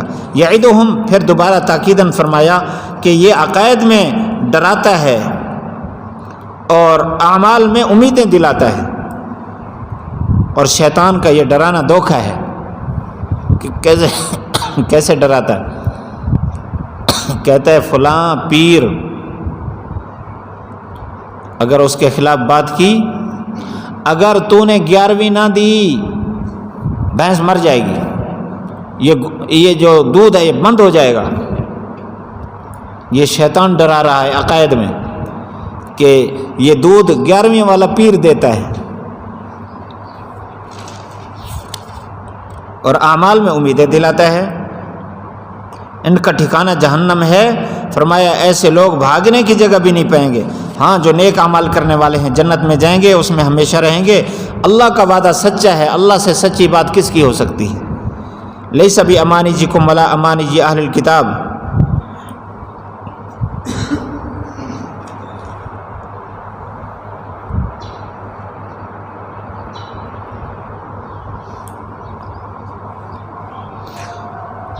مسلمان کہتے تھے کہ ہم ناجی ہیں، یہود کہتے ہم ناجی ہیں، نصارہ کہتے ہم ناجی ہیں، ہر ایک یہی دعویٰ کر رہے ہیں۔ اللہ تعالیٰ نے سب کی بات کاٹ کر ایک ضابطہ بیان فرما دیا کہ نہ تمہاری امیدیں، یعنی تمہاری کامیابی تمہاری امیدوں پر ان کا مدار ہے، نہ یہود و نصارہ کی کامیابیوں کا ان کے امیدوں پر مدار ہے۔ یہاں تو ضابطہ یہ ہے کہ جو بھی برا عمل کرے گا اس کو سزا ملے گی، جب یہ آیت نازل ہوئی صحابہ پریشان ہو گئے. صدیق اکبر رضی اللہ تعالیٰ عنہ آپ صلی اللہ علیہ وسلم کے پاس ہے. اللہ کے رسول کمیاں کوتاہیاں تو ہر ایک سے ہوتی ہیں، تو ہم تو مر گئے. فرمایا کوئی بھی برا عمل کیا اس کی جزا ہوگی. آپ صلی اللہ علیہ وسلم نے فرمایا اے صدیق، اللہ کی طرف سے تجھے کوئی بھی تکلیف پہنچے اس سے تیرے یہ کمی کوتاہیاں ساری معاف ہوتی رہتی ہیں. اللہ تعالیٰ ایمان والے کو دنیا میں یوں بدلہ دے دیتا ہے، آخرت میں پھر وہ سیدھا جنت میں جائے گا. ومن یعمل من الصالحات، جو بھی نیک عمل کرے گا، مذکر مؤنث ہو مومن ہو، یہ جنت میں داخل ہوگا. تل برابر بھی اس پر ظلم نہیں کیا جائے گا. اور فرمایا کتنا اچھا دین ہے اس آدمی کا جو اپنا چہرہ اللہ کے حوالے کر دے، وہی دیکھے جو اللہ چاہے، وہ سنے جو اللہ چاہے، اللہ کی مرضی اور پسندیدہ چیز کو دیکھے، سوچے، کھائے پیے. کیونکہ انسانی زندگی کا مدار چہرے کے ساتھ ہے. سنتا ہے، دیکھتا ہے، بولتا ہے، سونگھتا ہے، کھاتا ہے، زندگی گزارتا ہے. ہاتھ تو اس کے تابع ہیں. یا پھر چہرہ بول کر سارا جسم مراد ہوتا ہے. کہتے ہیں بس چاچے دا چہرہ سامنے آویں دے، میں آدھا کچھ نہیں. مراد اس کی ذات ہوتی ہے.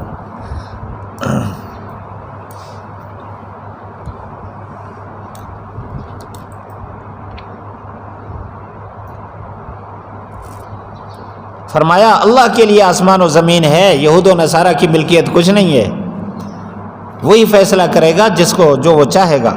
وکان اللہ بکل شیء محیطا، ہر چیز کا اللہ تعالیٰ نے احاطہ کر رکھا ہے. یہ واتبع ملت ابراہیم حنیفہ کا معنی کرتے تھے مولانا منظور احمد نعمانی صاحب. بابا سب سے رشتہ توڑ، ایک سے رشتہ جوڑ، اس کا ترجمہ. سب سے رشتہ توڑ، رب سے رشتہ جوڑ. واتبع ملت ابراہیم حنیفہ کا معنی. وَيَسْتَفْتُونَكَ فِي النِّسَاءِ، آپ سے سوال کرتے ہیں عورتوں کے بارے میں. فرما دیجئے کہ اللہ تعالیٰ فتویٰ دیتا ہے تم کو ان کے بارے میں. وَمَا يُتْلَىٰ عَلَيْكُمْ، وہ آیت بھی جو آپ پر تلاوت کی جاتی ہے کتاب میں عورتوں کے یتامہ کے بارے میں. وہ عورتیں جن کو تم نے مہر نہیں دیا جو ان کے لیے متعین ہے، یا وہ وراثت نہیں دی جو ان کے لیے متعین ہے، اور تم رغبت رکھتے ہو کہ ان سے نکاح کر لو. والمستضعفین، اور کمزور بچوں کے بارے میں بھی. والمستضعفین من الولدان. وَأَن تَقُومُوا، ان کے بعد یأمرکم محذوف ہے، اور یہ کہ حکم کیا تم کو کہ یتامہ کے ساتھ انصاف کرو. جو بھی خیر کا کام کرو گے اللہ اس کو جاننے والا ہے. اگر عورت خوف کرتی ہے اپنے خاوند سے نافرمانی کا، یہ اعراض کا، نہیں ہے گناہ ان دونوں پر کہ آپس میں صلح کر لیں، اور صلح بہتر ہے من النزاع والفراق، کہ نزاع اور فراق سے، جھگڑے سے اور جدائی سے بہتر ہے کہ صلح کر لیں. وَأُحْضِرَتِ الْأَنفُسُ الشُّحَّ، ہر جی حاضر کیا گیا اس پر حرص. وَإِن تُحْسِنُوا، اگر نیکی کرو گے، تقوی اختیار کرو گے، اللہ تعالیٰ جو کچھ تم کر رہے ہو اس کی خبر رکھنے والا ہے. وَلَن تَسْتَطِيعُوا، ہرگز آپ طاقت نہیں رکھ سکتے کہ عورتوں کے درمیان انصاف کریں. وَلَوْ حَرَصْتُمْ، اگر کہ آپ حرص کریں. فَلَا تَمِيلُوا، بس نہ میل ہوں، اچھی طرح میل ہونا، کہ چھوڑ دیں ایک کو مثل لٹکی ہوئی کے. وَإِن تُصْلِحُوا، اگر آپ اصلاح کریں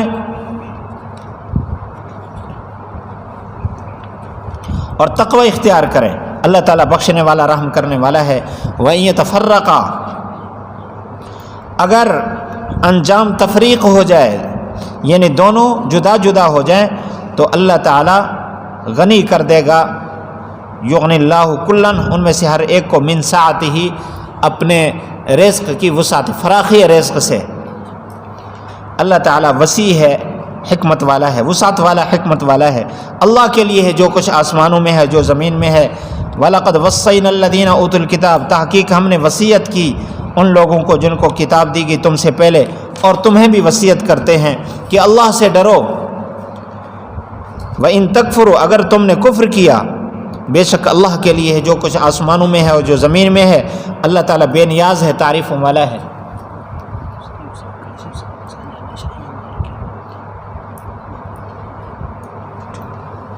وَلِلَّهِ مَا فِي السَّمَاوَاتِ وَمَا فِي الْأَرْضِ اللہ کے لیے ہے جو کچھ آسمانوں میں ہے اور جو زمین میں ہے۔ اللہ تعالیٰ کافی ہے کارساز ہونے کے اعتبار سے۔ وَإِن يَشَأْ اگر اللہ چاہے تو تم سب کو لے جائے لوگوں اور لے آئے دوسرے لوگوں کو، اللہ تعالیٰ اس بات پر قادر ہے۔ من کان یرید جو آدمی دنیا کے ثواب کا، دنیا کے بدل کا ارادہ رکھتا ہے، اللہ تعالیٰ کے ہاں دنیا کا بدل بھی ہے اور آخرت کا بدل بھی ہے۔ اللہ تعالیٰ سننے والا دیکھنے والا ہے۔ ربط رکوع بما قبل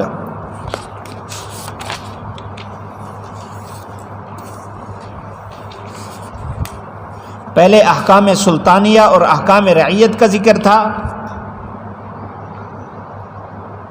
اب احکام رعیت کا تتمہ ہے۔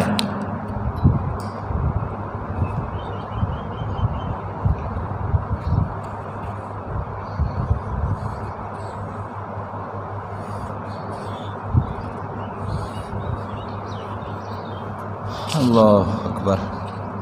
نمبر 2، للہ ما فی السماوات سے اس کا ربط ہے، مالکیت باری تعالیٰ تھا، اب بھی مالکیت باری تعالیٰ ہے، اب بھی للہ ما فی السماوات و ما فی الارض ہے۔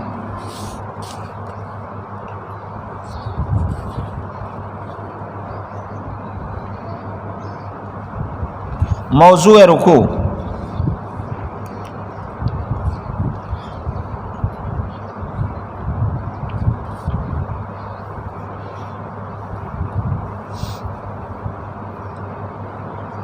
سبق الغایات فی نسخ الآیات میں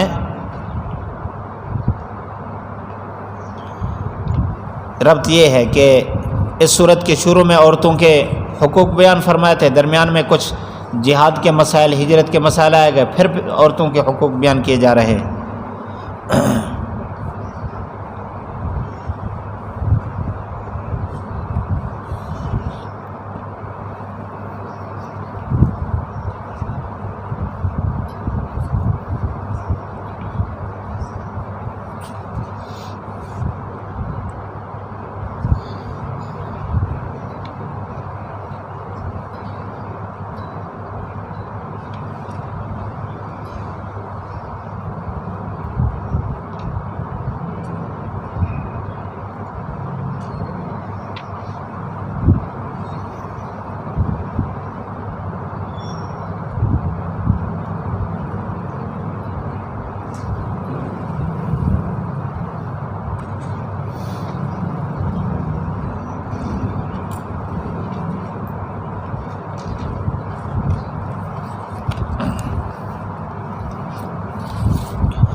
فرمایا یستفتونک فی النساء، خلاصہ رہ گیا وسعت علم باری تعالی، عظمت و قدرت باری تعالی،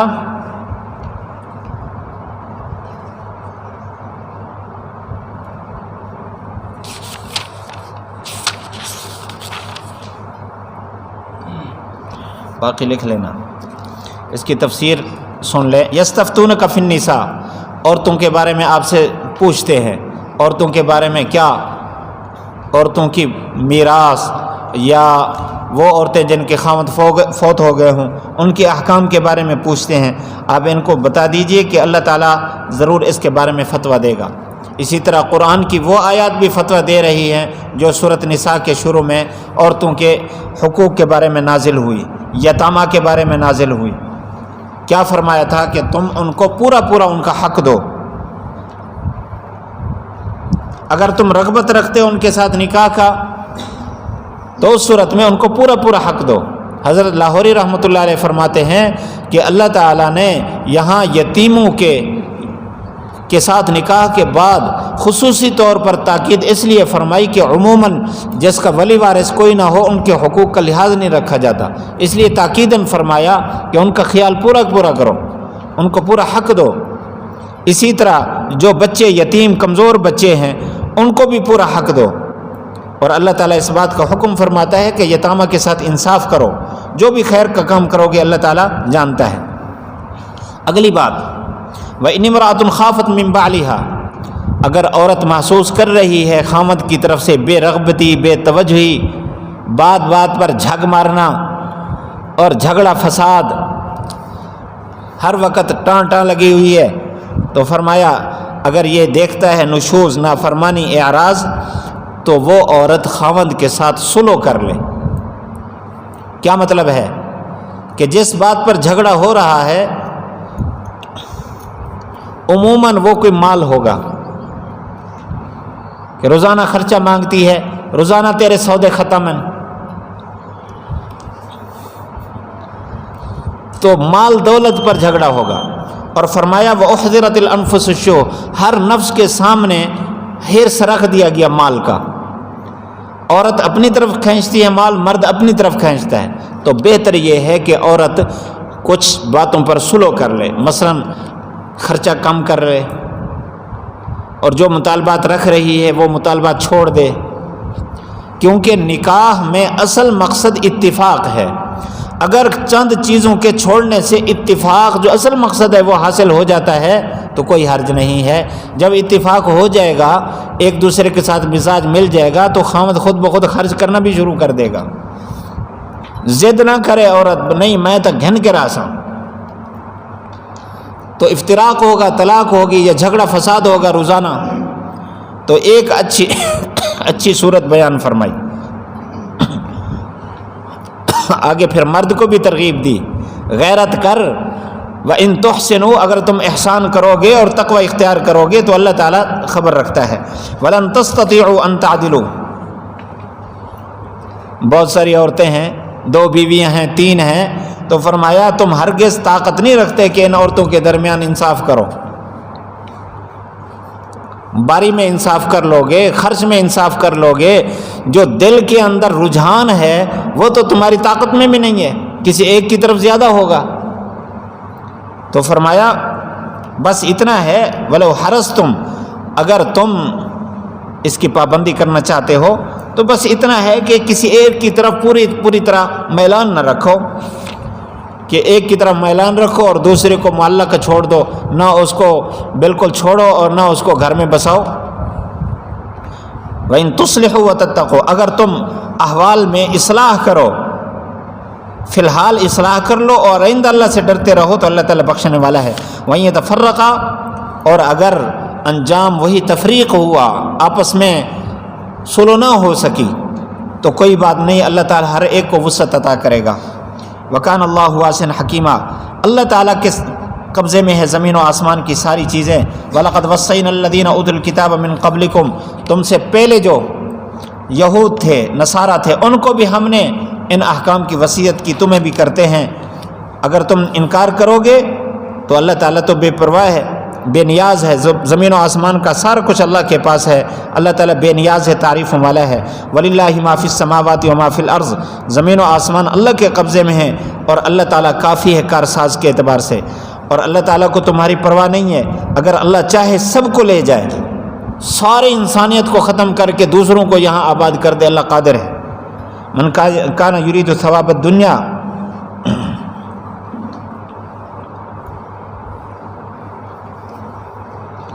فعند اللہ ثواب الدنیا والآخرہ وکان اللہ سمیعا بصیرا۔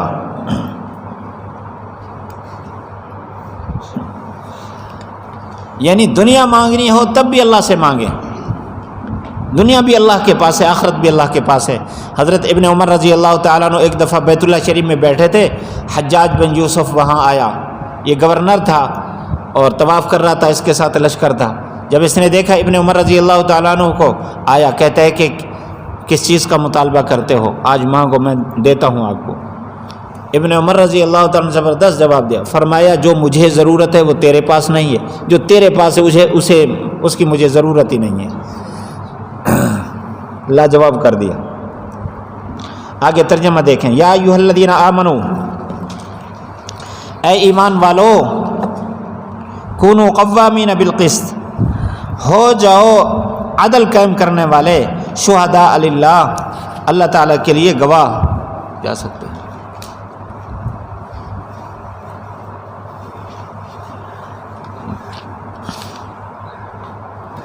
وَلَوْ عَلَىٰ أَنفُسِكُمْ، اگرچہ اپنے خلاف یا والدین کے خلاف اور اقربا کے خلاف، وَإِن يَكُنْ غَنِيًّا، اگر وہ غنی ہے جس کے خلاف گواہی دی جا رہی ہے، وہ غنی ہے یا فقیر ہے، اللہ تعالیٰ ان دونوں کے زیادہ قریب ہے۔ فَلَا تَتَّبِعُوا الْهَوَىٰ، خواہشات کی اتباع نہ کرو کہ تم حق سے پھر جاؤ۔ أَن تَعْدِلُوا عَنِ الْحَقِّ، اگر تم کجروی اختیار کرو گے، یعنی بیان میں کجروی اختیار کرو گے، یا تم تعرضو، اگر تم اعراض کرو گے، اللہ تعالیٰ جو کچھ تم کر رہے ہو اس کی خبر رکھنے والا ہے۔ اے ایمان والو، ایمان لو اللہ پر، اس کے رسول پر، اور کتاب پر جو نازل کی اللہ تعالیٰ نے رسول پر، اور اس کتاب پر جو نازل کی اللہ تعالیٰ نے اس سے پہلے۔ جو اللہ تعالیٰ کا انکار کرے، فرشتوں کا انکار کرے، کتابوں کا انکار کرے، رسولوں کا انکار کرے، قیامت کا انکار کرے، وہ دور کی گمراہی میں ہے۔ بے شک وہ لوگ جو ایمان لائے، پھر انہوں نے کفر کیا، پھر ایمان لائے، پھر کفر کیا، پھر ان کے کفر میں اضافہ ہوا حتی الموت، موت تک۔ لم یکن اللہ، اللہ تعالیٰ نہیں ہے اللہ تعالیٰ کہ ان کی بخشش کر دے، اور نہیں ہے کہ دکھائے ان کو بہشت کا راستہ۔ منافقین کو خوشخبری دے دو کہ ان کے لیے دردناک عذاب ہے۔ وہ لوگ جو کافروں کو دوست بناتے ہیں ایمان والوں کو چھوڑ کر، کیا تلاش کرتے ہیں ان کے ہاں عزت کو؟ بے شک عزت تو اللہ کے ہاں ہے ساری کی ساری۔ وقد نزل علیکم، تحقیق نازل کیا تم پر کتاب، ان اذا سمعتم، یہ کہ جب تم سنو اللہ کی آیات تو اس کا انکار کرو اور استہزاء کرو اس کا، پس نہ بیٹھو ان کے ساتھ یہاں تک کہ مشغول ہو جائیں ایسی بات میں جو اس کے علاوہ ہو، بے شک تم اس وقت ان کی مثل ہو جاؤ گے۔ بے شک اللہ تعالیٰ منافقین اور کافرین کو جہنم میں جمع کرنے والا ہے۔ وہ لوگ جو تمہاری طاق میں رہتے ہیں، یتربصون بکم، تمہاری طاق میں رہتے ہیں، فإن کان لکم فتح، اگر تمہیں فتح ہو جائے اللہ کی طرف سے تو کہتے ہیں کیا ہم تمہارے ساتھ نہیں تھے؟ ہم بھی تو تمہارے ساتھ تھے۔ اور اگر کافروں کے لیے حصہ لکھا ہو تو کہتے ہیں کیا ہم تم پر غالب نہ آنے لگے تھے؟ کیا نہیں بچا لیا تھا ہم نے تم کو مومنین سے؟ ان کو جا کر کہتے ہیں۔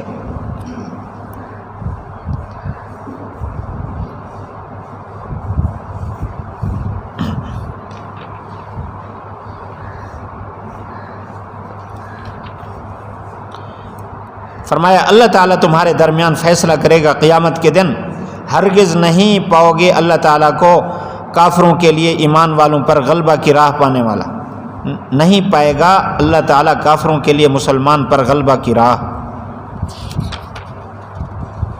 اگلا رکوع آدھا ہے، چلو اس کو اگلے پارے میں شمار کرتے ہیں۔